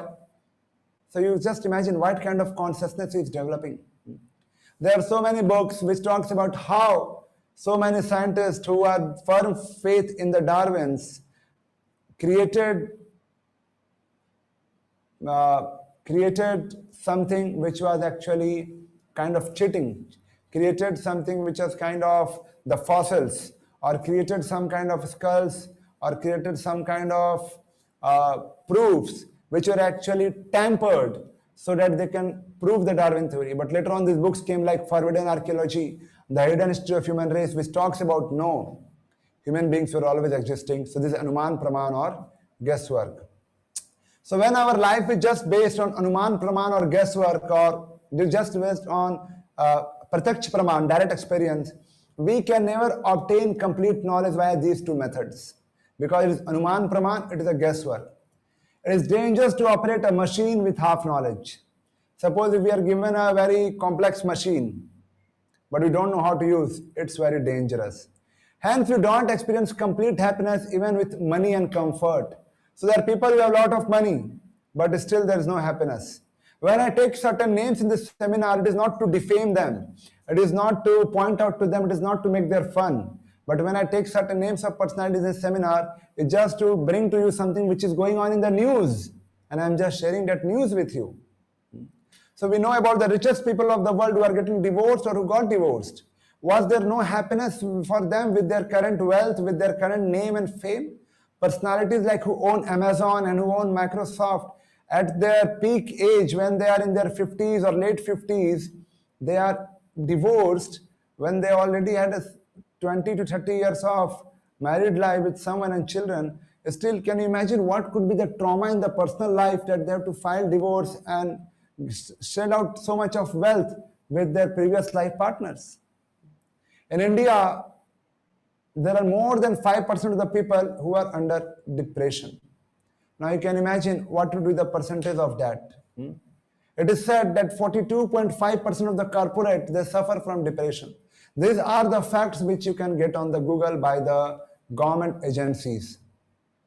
371 people commit suicide every day. 371 people every day, out of which 80% of them are literate. If 80% of them are literate, why are they committing suicide? It's not that the illiterate people are committing suicide. 8 lakh people commit suicide every day. This means every 40-second, one person is committing suicide. By the time we are going on with this session, many people are going to die because of suicide. In countries like UK, every third person visits a psychiatrist. This means sometimes even a psychiatrist is going to psychiatrist. In last 40 years, there is a 60% rise in the suicide cases. If we have got better facilities in communication, we have better medical facilities, we have better communication, we have better transportation, we have better education, there is a higher literacy rate. With all this, divorce rates are increasing, rapes are increasing, molestations and hashtag Me Too kind of situations are coming more, cheating by big scientists or businessmen increasing, molestation increasing, all kind of things, corruption increasing. Where is happiness in the midst of all this stress? Newer and newer diseases are coming. So when we try to seek happiness, अरे वो तो इतना पैसे वाला है, मैं भी पैसे वाला बन जाऊंगा तो मैं भी बहुत खुश रहूंगा. ऐसा नहीं है. जो बहुत पैसे वाले हैं वो भी कहीं ना कहीं दुखी हैं. So what to do? Oh, this person, he has lot of fame. If I also become famous, I'll be happy. ऐसा नहीं है. In last 1 year, so many famous actors have committed suicide. You want me to take their names? So many famous actors. You just write actors committed suicide in last 1 year. If they are so famous, which they are actually, why are they not happy? Now you may say, oh, actually, this society is all kind of cooked up thing. Actually, they are killed. Whatever it may be. Whatever it may be. Whatever it may be. But somehow or other, they are not with us. So, if people are happy with fame, if people are happy with money, why are they committing suicide? Personalities like Robin Williams, who won 7 Grammy Awards at the age of 63, till that time 3 times married and divorced, commits a suicide. So if people are having so much of name, fame, wealth, money, if they are not happy, and if they are having divorces, if they are having corruption cases, if they are having committing suicide, how can we ensure ourselves that if I also get those things, I will be happy? Is it not like that caterpillar's example which I gave, which is going around the vessel, missing the real thing in the life? So depression is high, molestation is high, rape cases are high, corruption is high, child abuse is high, drug abuse is high. All these things are on high and it's increasing. Criminal cases are high. Then how can we say that we can just living our life by प्रत्यक्ष प्रमाण? किसी को देख लिया हम भी वही करेंगे. हमने गेस किया आप ऐसा क्यों करते हो? Oh, my mind says कि ऐसा करना चाहिए इसलिए हम ऐसा करते हैं. No, it's not going to make us happy. Where is the happiness? People think I'll get this, I'll happy, but no, not true. How we are going to get happiness, we'll see ahead. So there is something known as Shabda Praman, or learning from an authority, or hearing from an authority. So one way of learning was direct experience, देख कर accept करना, सुनकर accept करना बस, देख लिया, छू लिया by the senses. And second was Anuman Praman, or guesswork. So these are two ways we discussed, and it doesn't really going to make us really happy or real happiness. But the third one, Shabda Praman, or hearing from a bona fide authority. There is a beautiful verse from Bhagavad Gita 4.34. Tad vidhi pranipatena pariprashnena shivaya upadakshanti te jnanam jnaninas tattvadarshina. So this verse which comes from Bhagavad Gita, it talks about that how are we going to get the real knowledge to be happy. As I am talking about various ways to gain knowledge, how are we going to get real knowledge to be happy? How are we going to get that real knowledge? So this verse in Gita says, Tad vidhi pranipatena, by approach a spiritual master, go to a spiritual master. Pariprashnena, ask him queries. Sevaya, offer the service. Upadakshanti te jnanam, he will impart the real jnana, real knowledge. Why? Jnaninas tattvadarshina, because he has got the real knowledge. Because he has got the real knowledge, he will impart the real knowledge. So we have to approach a right authority, a bona fide authority, and from that bona fide authority, from that right authority, when we hear, offer services and make inquiries, it's not going to be blind faith. Blind following is rejected, but blindly rejecting is also rejected. We say you don't do blind follow, but at the same time you don't blindly reject, but make inquiries and offer services, and that's how we can get the real knowledge. Just like a small child, if the small child wants to know who is his father. Now if child wants to know his father, he can say, oh, I will go and do a research and I will try to do DNA testing with everyone who can father me. Is that the right way? No. The easiest way is just ask whom? Just ask your mother. And mother will say, my dear boy, this guy is your father. And that's it. It is so easy to accept. So there are various Sabda Praman, or hearing from authority, like we hear from system of education, news, college teachers, our faculties, our parents, all these things which comes into the category of Shabda Praman, or hearing from an authority. So how can we get the real knowledge to be really happy? How can we get real knowledge to get the lost happiness? Well, to get the real happiness, or to get our lost happiness, is very easy when we follow the Shabda Praman, or when we follow the Vedas. Vedas gives very perfect answers to fundamental questions.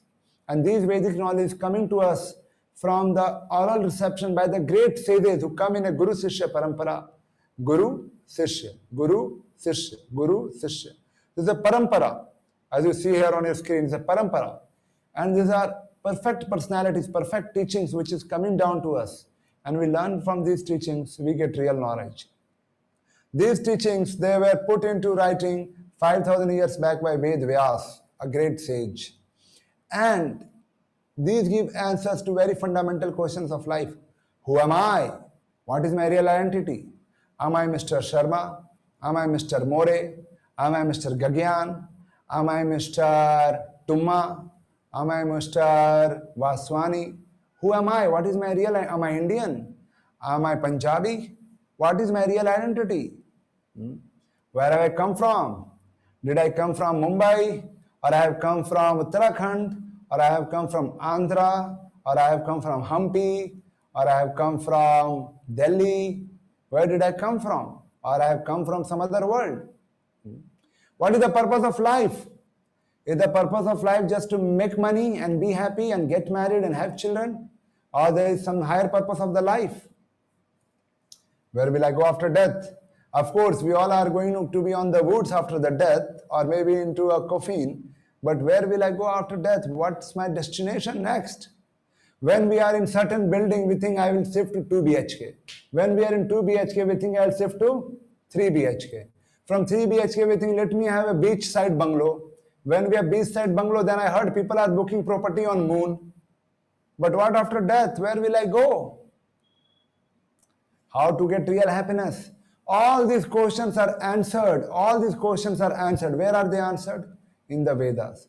Why we should accept Vedas? That I am going to discuss in tomorrow's session, not today.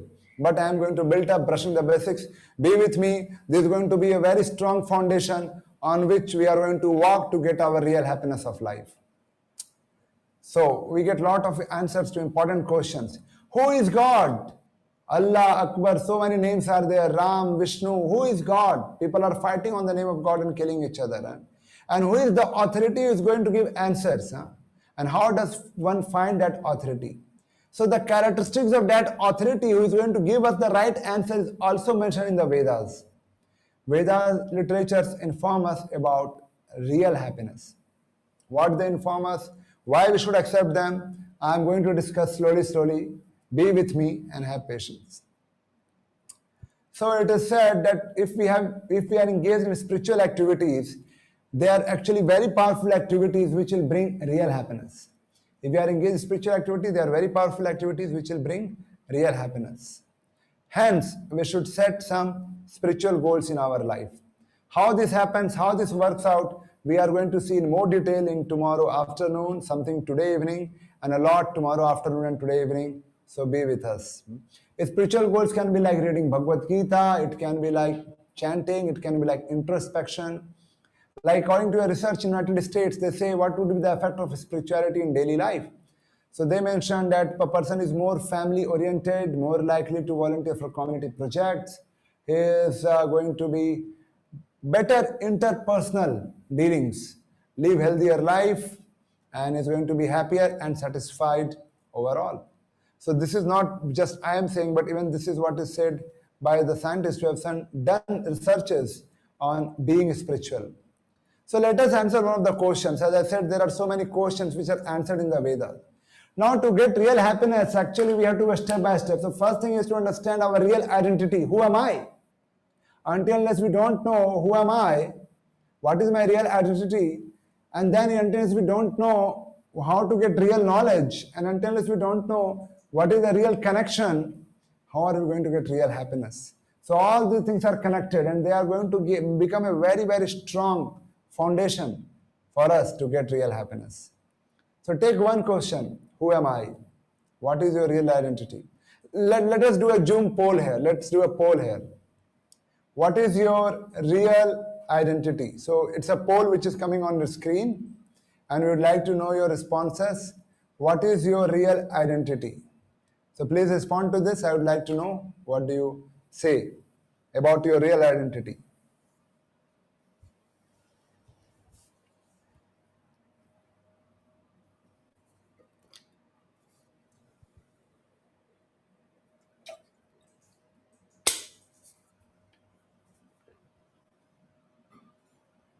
So here see the responses.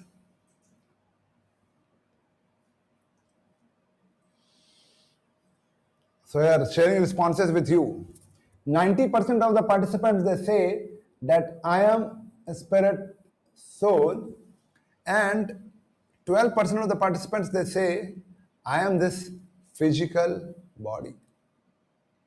Well, it's my good fortune that I have got such a spiritual inclined participation where 90% of the members are saying that they are the actually spirit soul. So if I am spirit soul, how do you understand? बस हमको लगता है कि हम शरीर नहीं, हम आत्मा है. How do you understand? See, one of the scientists did research and he found out the composition. If you like anything in the seminar, you can take a screenshot because that will be a good memory and good for reference. If you like anything, take a screenshot.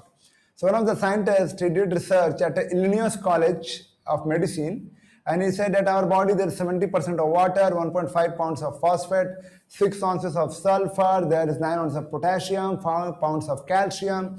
And if we take a market price of everything, what do you feel? How much would it cost?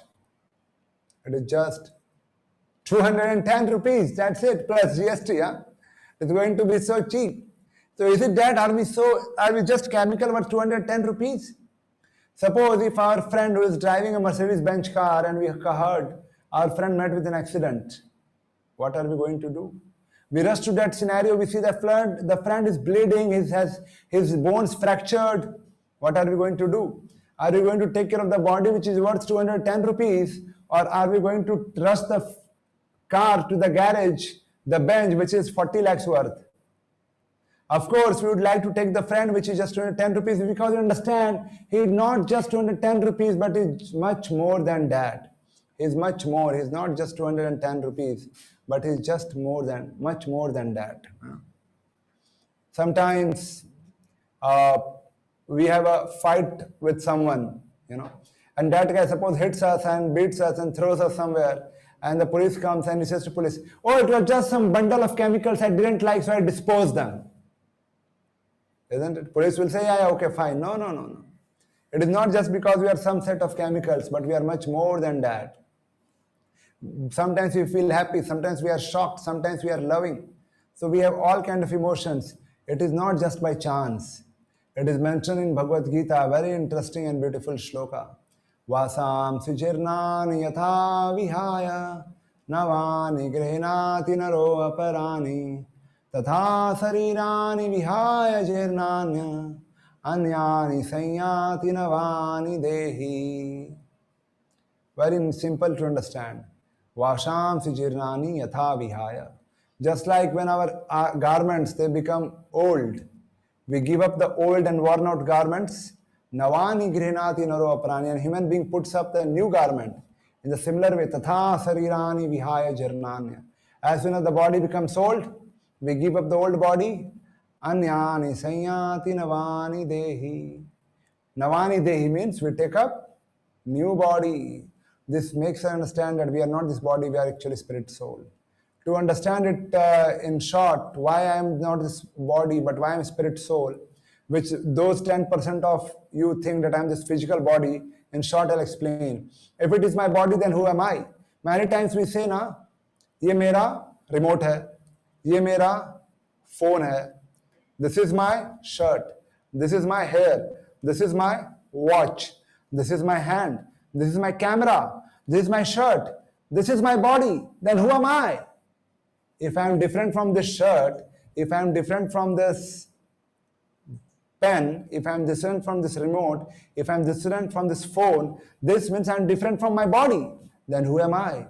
When a man dies away, what we say? वो नहीं रहे, वो चल बसे. Mr. More, he is no more. Mr. Gunta is gone. So we talk like that, he passed away. वो चल बसे. In all the languages, कौन चल बसा भाई? वो तो शरीर उधर ही पड़ा है. That body is still there. आज तक हम जिसको बुलाते थे, Mr. विद्यासागर, कहाँ गया वो? अगर उसकी बॉडी तो उधर ही पड़ी है, विद्यासागर की body. Where did he go? So when a man dies, we say he's passed away. Where did he go? Many people have got near-death experience and out-of-body experience, especially those who had cardiac arrest. You can see a lot of videos on YouTube about it. Reincarnation. There's a scientist, Ian Stevenson. 40 years of his life, he did researches on reincarnation. He's written a book on reincarnation with 3,000 real stories, which says that means that we are changing body. This means we are spirit soul. Sometimes twins are born. If it is just chemical, why not both the twins have got? No, it's not same. It's all different. Different in temperament of twins. This means what? They are different souls. So we can understand I am not this body, I am soul. Okay, अगर आपने मुझे ये बताया भी कि I am not this body, I am soul, how is it going to help us?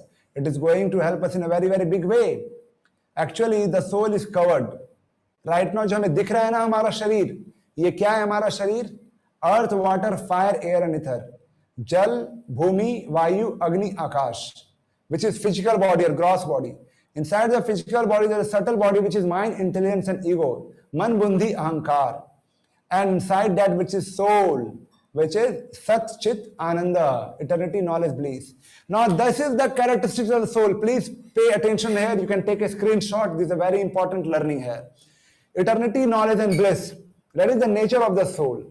क्योंकि हमारी आत्मा में ये natural है कि हमें bliss में रहना है. That's why every time in outside we are looking for happiness. Because that is the nature of the soul to be have in knowledge. That's why we are always asking, ये क्या है, वो क्या है? It is the nature of the soul to be eternal because soul is eternal. Soul never dies. That's why we never think when we are living in this body, हम कभी मर जाएंगे. We make plans as if we are going to live eternally. कल ये करेंगे, परसों वो करेंगे, फिर ये कर देंगे, फिर 10 साल के बाद ये हो जाएगा, फिर मेरा ये हो जाएगा. Because that is the nature of the soul which is reflecting constantly from this body. So, because the soul is permanent and that is the nature of the soul, that's why this bliss is the nature of the soul. In all our acts, in all our attempts, we are looking for bliss. We are looking for happiness. Why? Because that is nature of the soul. So how this is going to help the understanding of gross body and subtle body? Actually, to be really happy in life, we can't do much with the gross body. ये तो जिसका जैसा है, कोई बड़ा है, कोई छोटा है, कोई काला है, कोई गोरा है, कोई पतला है, कोई मोटा है. किसी की आवाज कोयल जैसी है, किसी की आवाज कौवे जैसी है. This is natural. We can't do much about it. But there is something we can do about it. Is the mind, intelligence and ego. What is mind? Mind is a place of thinking, willing and storehouse of all previous experiences.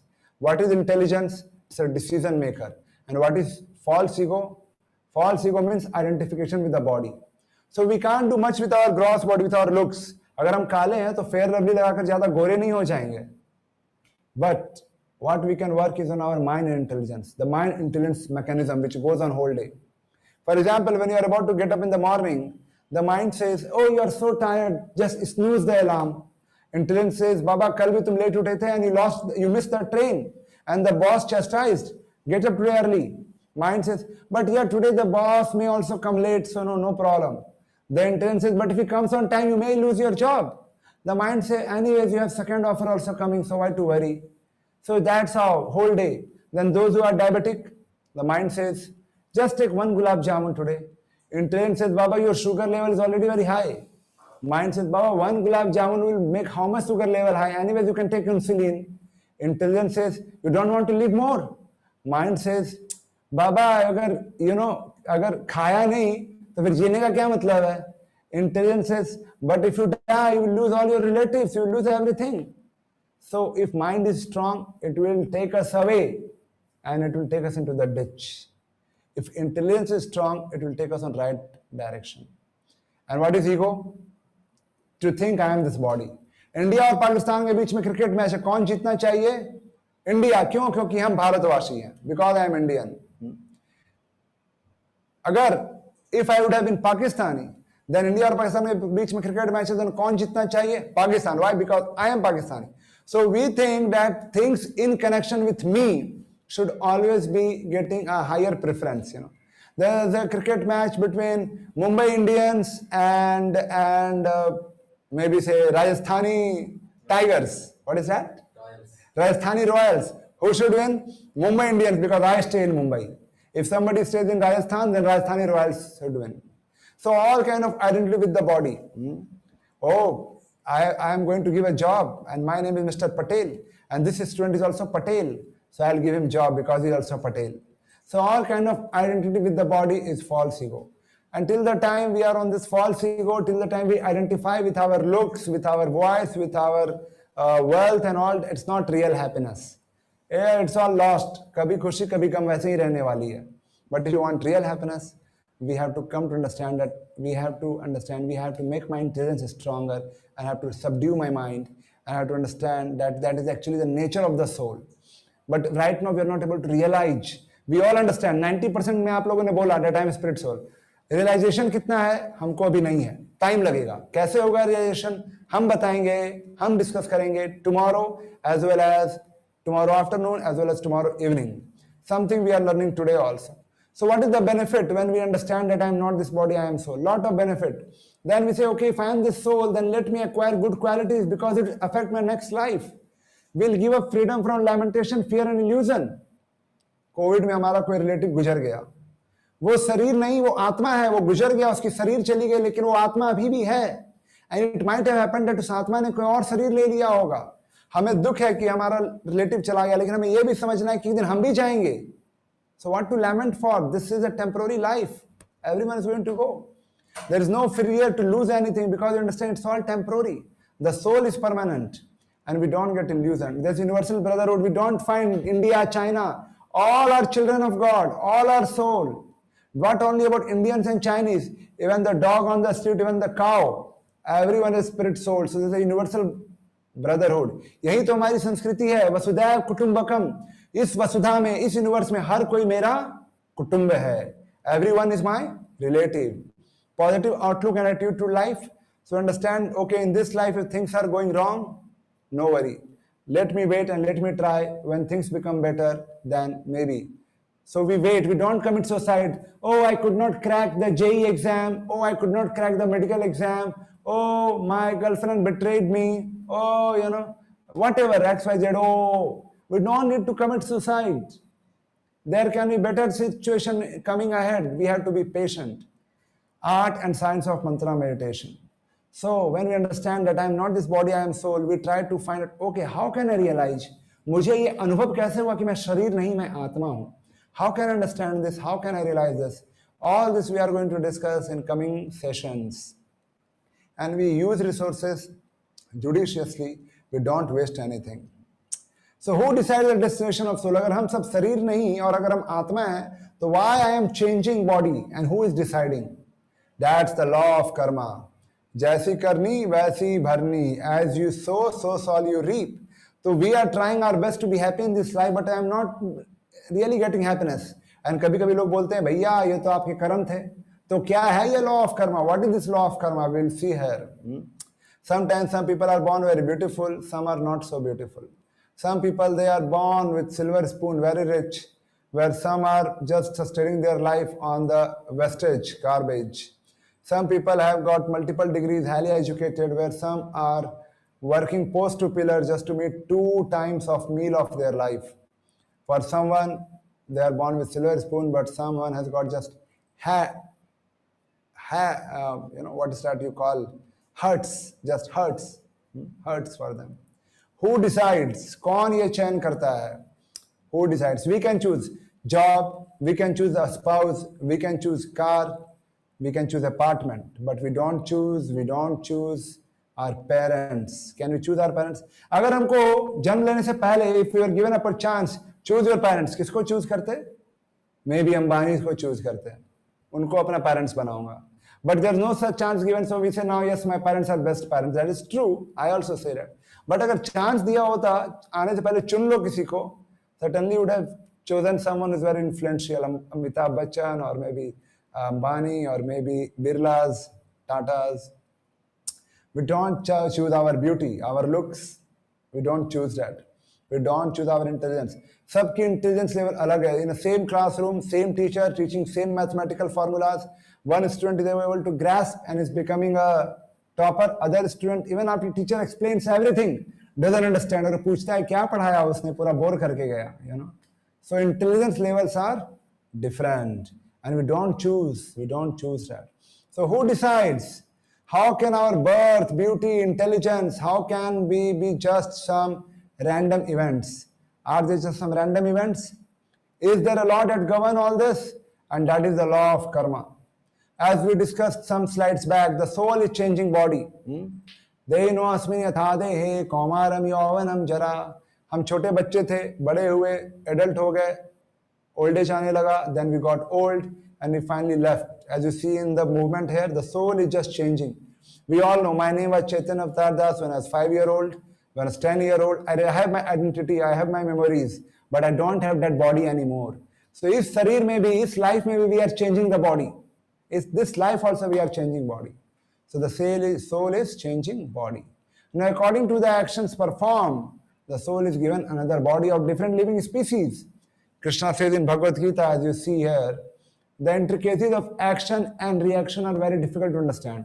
ये कह पाना इसके कारण ये हुआ बहुत difficult है. To connect point to point very difficult.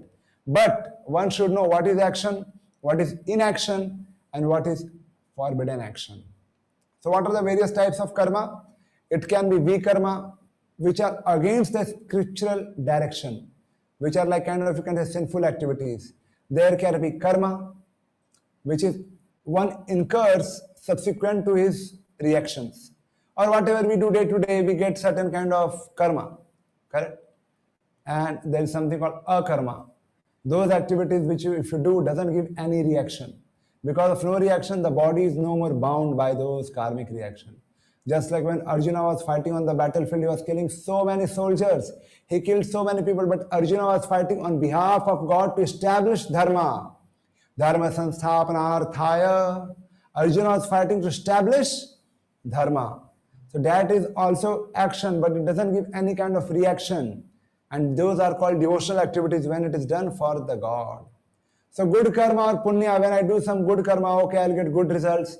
When I do bad karma, good karma means, maybe feeding the poor, making a charity, giving education, giving medicines, doing sacrifices, doing yajna, good karma, good results. You have given food to someone, you will always get food, will never be hungry. We have given medicines to someone, when we are sick, someone will give us medicine. So good karma, good results.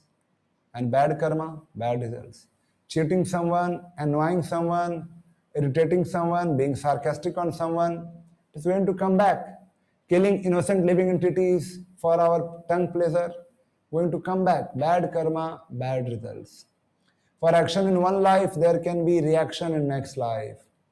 So somebody you can see on the top left screen, as you see there on your top left screen, somebody who likes to eat lot of meat.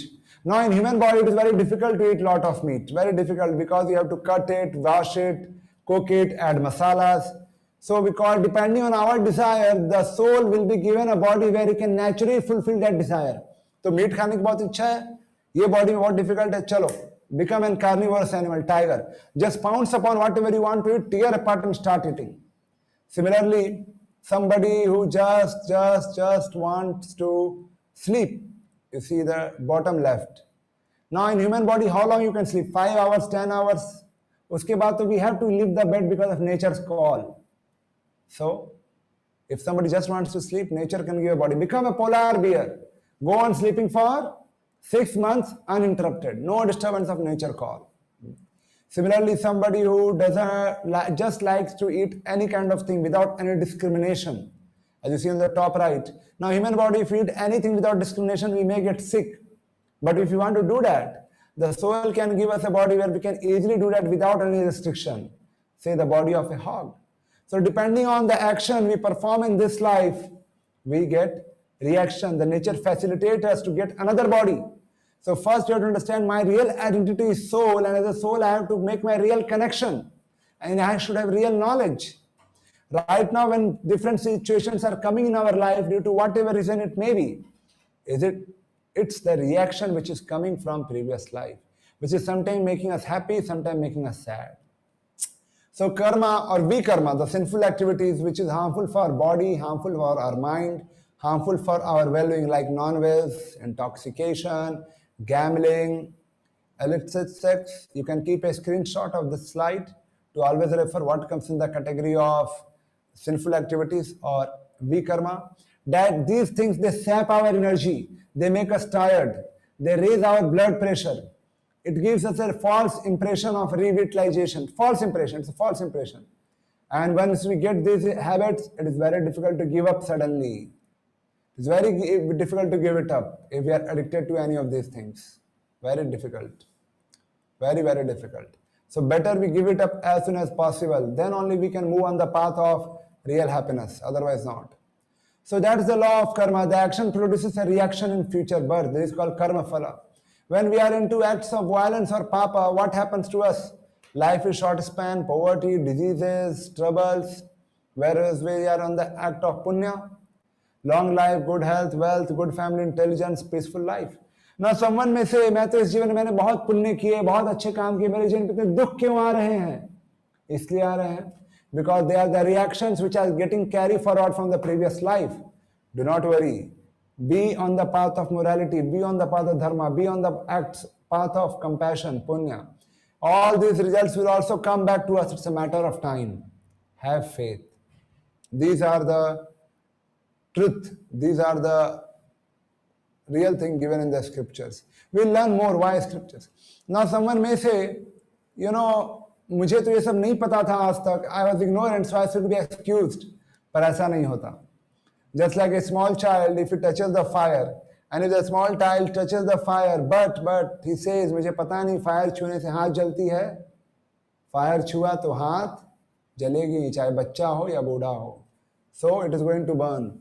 Just like police catches a thief, even if he is changing the clothes, similarly, whatever reaction we have done in the previous life, action in previous life, they are going to give us reaction in this life also to some extent till the time they are not exhausted. So we cannot say कि बाबा ये तो previous life के कर्म थे, उसी समय खत्म हो जाने चाहिए थे. अभी क्यों दुख आ रहे हैं? अभी क्यों कष्ट आ रहे हैं?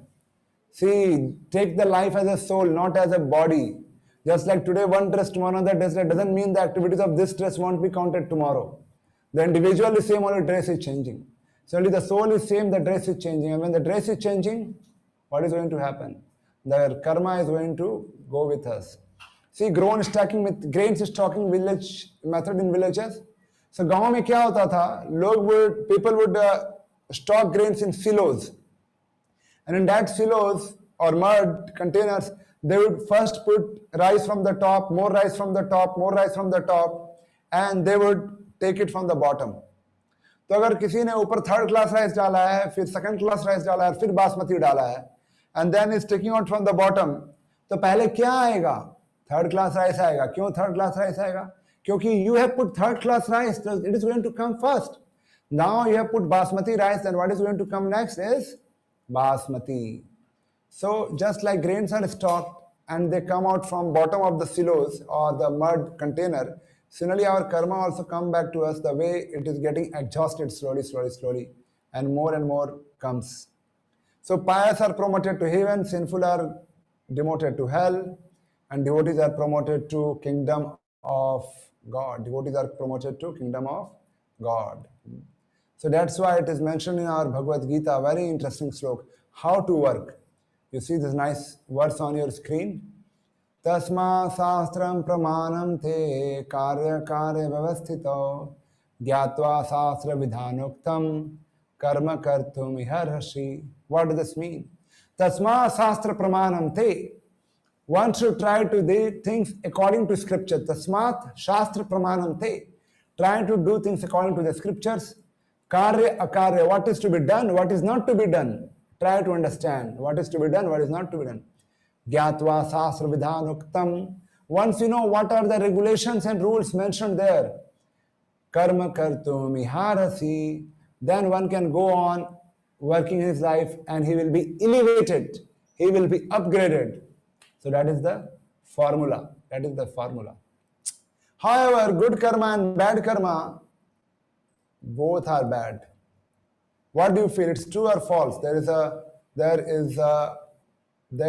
a question. Good karma and bad karma both are bad. Is it true or false? We'll discuss this more in detail tomorrow. We are going to do a quick recap what all we discussed today. We talked about definition of happiness. We took input from all of you. We talked about various types of sources of happiness, relative happiness and material happiness. We talked about 3 ways of acquiring knowledge, Pratyaksh Praman, Anuman Praman and Shabda Praman.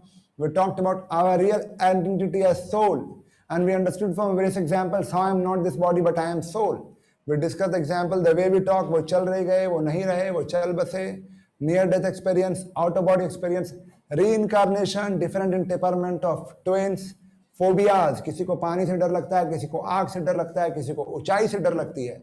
Phobias, how these phobias are coming. Phobias are the mostly the way which caused our death in the last life. So in this life we have phobias of death. So we understand our real identity of soul. We learned what is the benefit of knowledge of soul. Universal brotherhood, कोई लड़ेगा नहीं. There will be love. We won't have that kind of lamentation, that kind of fear. People won't commit suicide. We'll develop divine qualities. We'll give up demoniac qualities like harming others, like cheating, like creating trouble for others. All kind of vices, all kind of demonic qualities like violence, like anger, greed, envy, illusion. All kind of vices will give up because we know I am this soul, I am not this body, and my life will change. I will have to face reactions. So to get real happiness, we should know our real identity. What is my real identity?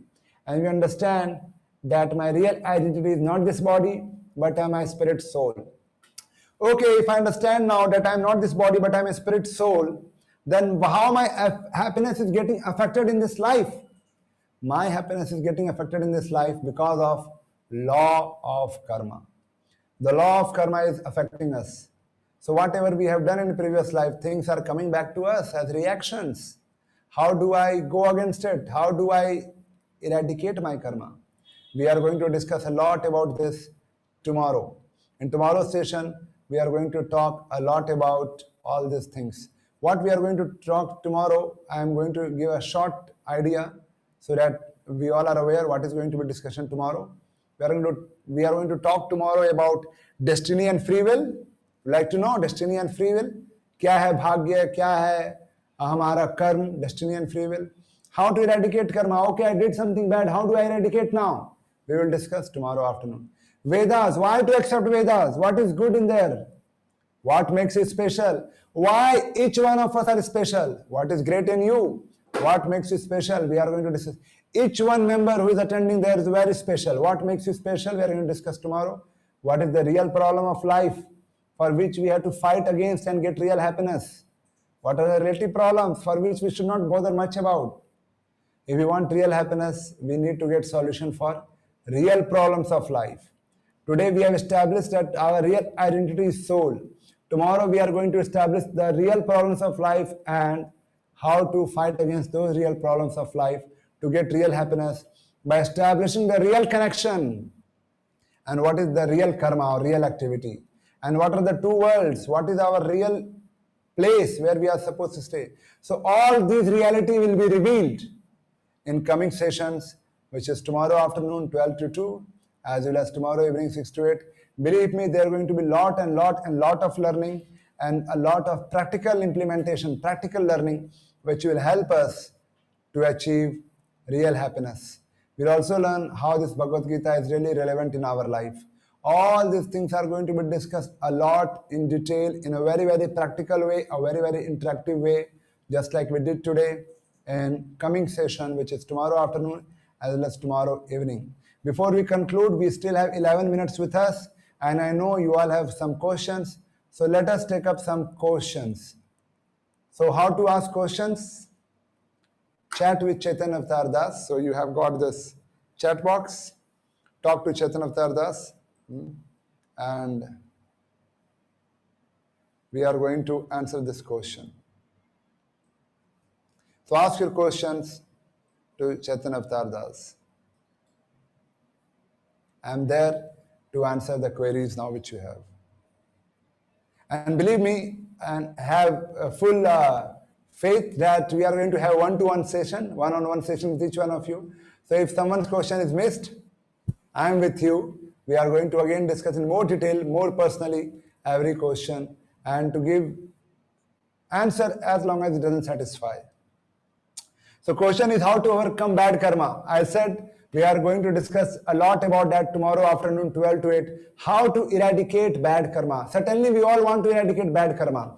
We are going to learn from the manual of life. We are going to learn from Bhagavad Gita. But I can tell you few things right now, few small ideas. By engaging into spiritual activities, by doing some kind of meditation, And there are many other ways which we are going to discuss in detail tomorrow, how to eradicate bad karma, how to exhaust them out, how to burn them out. So stay tuned with us. Tomorrow we are going to discuss it. The next question comes, can we reduce our suffering by spiritual practices? Yes, but how it works, the science behind it, we'll discuss. Yes, we can reduce a lot. We can reduce a lot because once we start understanding that I am not this body, I am soul, things change a lot. Things change a lot around us. फिर कोई हमको कल को बोले अरे कल्लू अरे गंजे, it doesn't affect us because I know I am not this body, I am a spirit soul. It doesn't affect us because I know I am not this body, I am a spirit soul. So yes, when you take up some kind of spiritual life, what exactly is that? The real spiritual life. We are going to discuss more light on it tomorrow. Be with us. Going ahead to next question. Say some facts about Krishna Chaitanya. Krishna Chaitanya, Sri Krishna Chaitanya is the Supreme Lord Krishna who appeared 500 years back in Mayapur Dham as a Yuga Avatar to establish Yuga Dharma. What is permanent happiness? Permanent happiness is something which is not just limited to this body, not just limited to this life, not just limited to scenarios around us. Susukham kartum avvayam. It is unlimited. It is inexhaustible. It is permanent. It is full of ocean. It doesn't depend on any external situation. It is felt from within. And you can also experience it. You can also experience it. I can tell some qualities, but you know the proof of the pudding is in tasting. The proof of the pudding is in tasting. Similarly, permanent happiness or real happiness, once we taste, then we will experience it.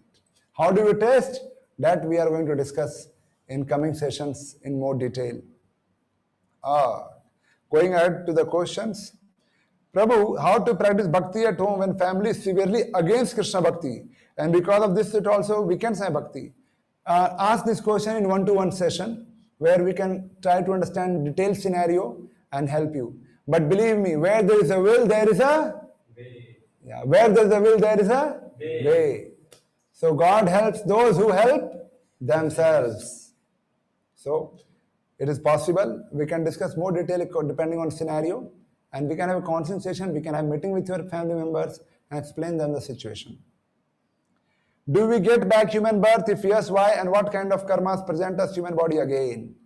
We can get back human birth. But what I am going to tell you tomorrow, we will not like to have human birth again.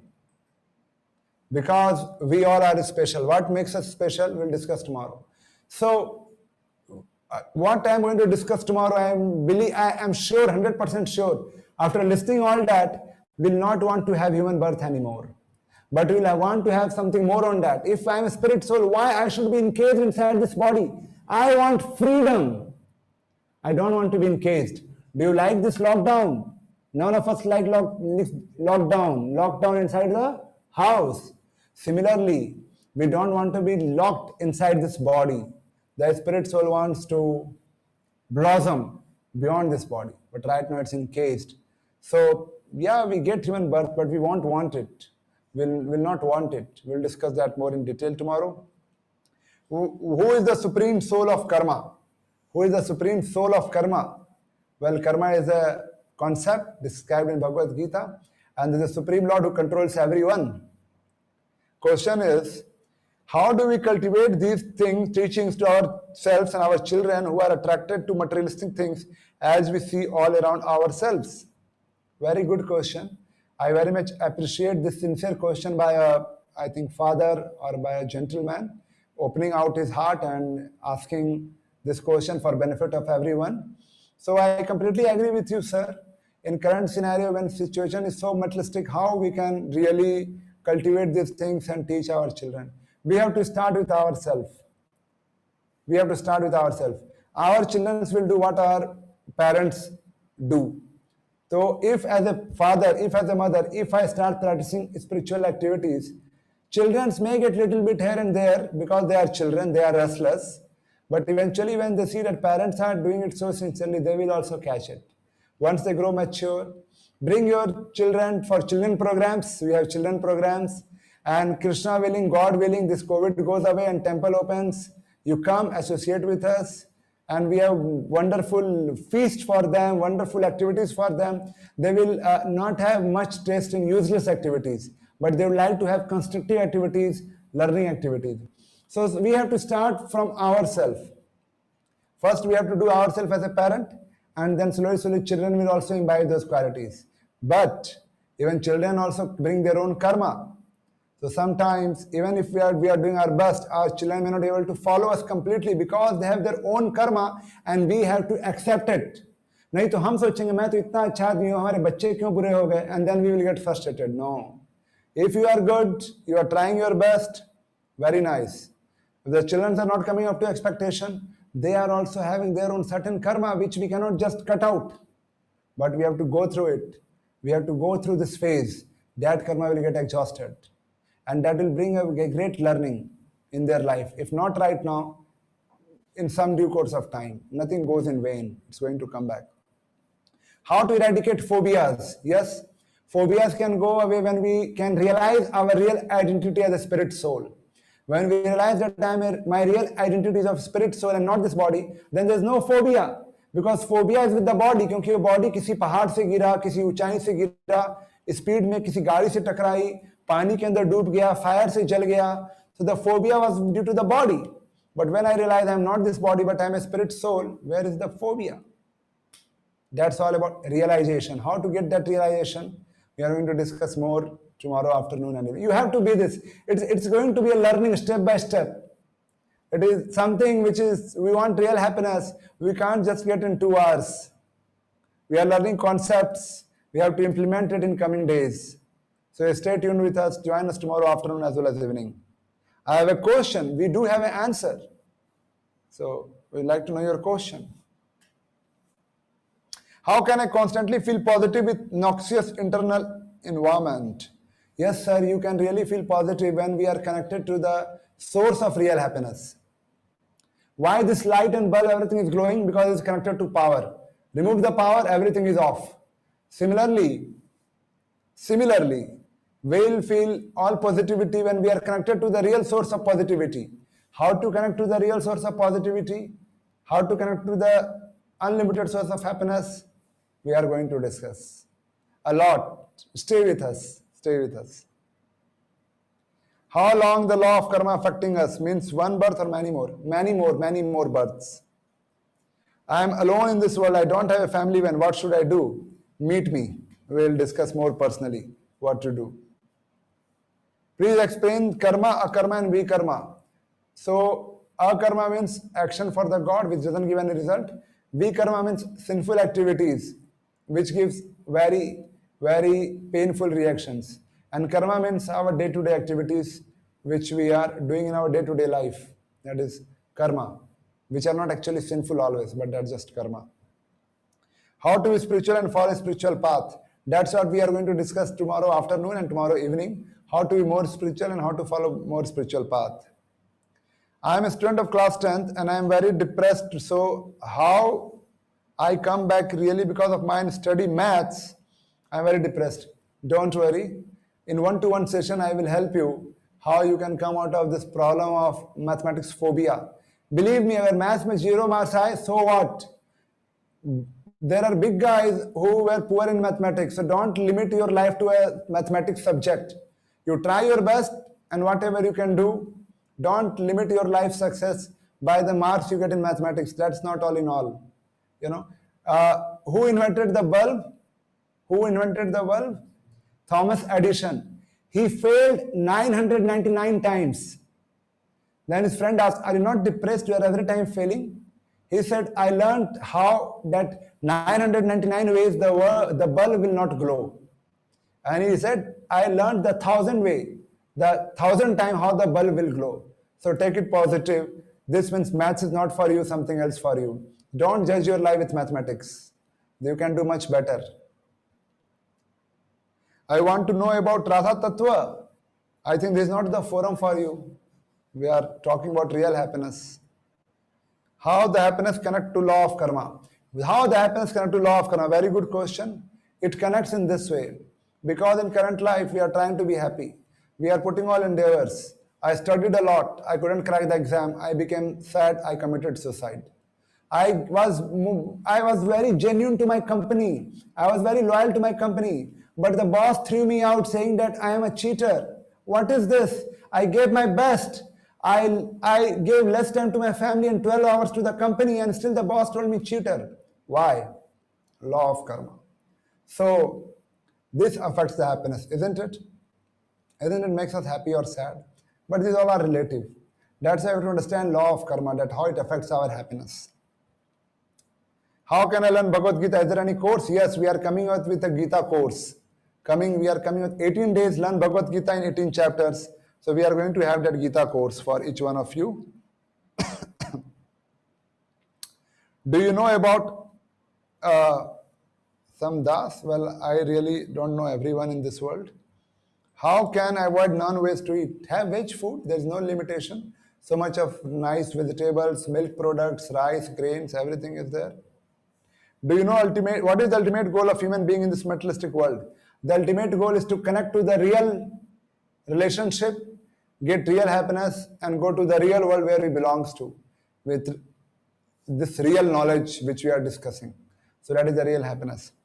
So we thank you very much for your questions. Thank you very much for joining us. Right now we are going to have a small quiz. So do participate in the quiz. The quiz is going to come in your chat box. And all those who participate in this quiz, for your quizzes, you get wonderful gifts from us. And those who don't have a copy of Bhagavad Gita, we are also sharing in the chat box the link from where you should take this Gita, because along with this Gita, we are also going to send you meditation beads and meditation card. So please use that particular link to have your copy of Gita so that you can have your meditation beads and meditation cards. So once again, from the bottom of my heart, I thank each one of you for being here, for interacting with me, and for making this session a very useful learning session for each one of us. We'll again meet tomorrow afternoon, 12 o'clock, and tomorrow evening, and we are going to go on this path to get real happiness. Hare Krishna.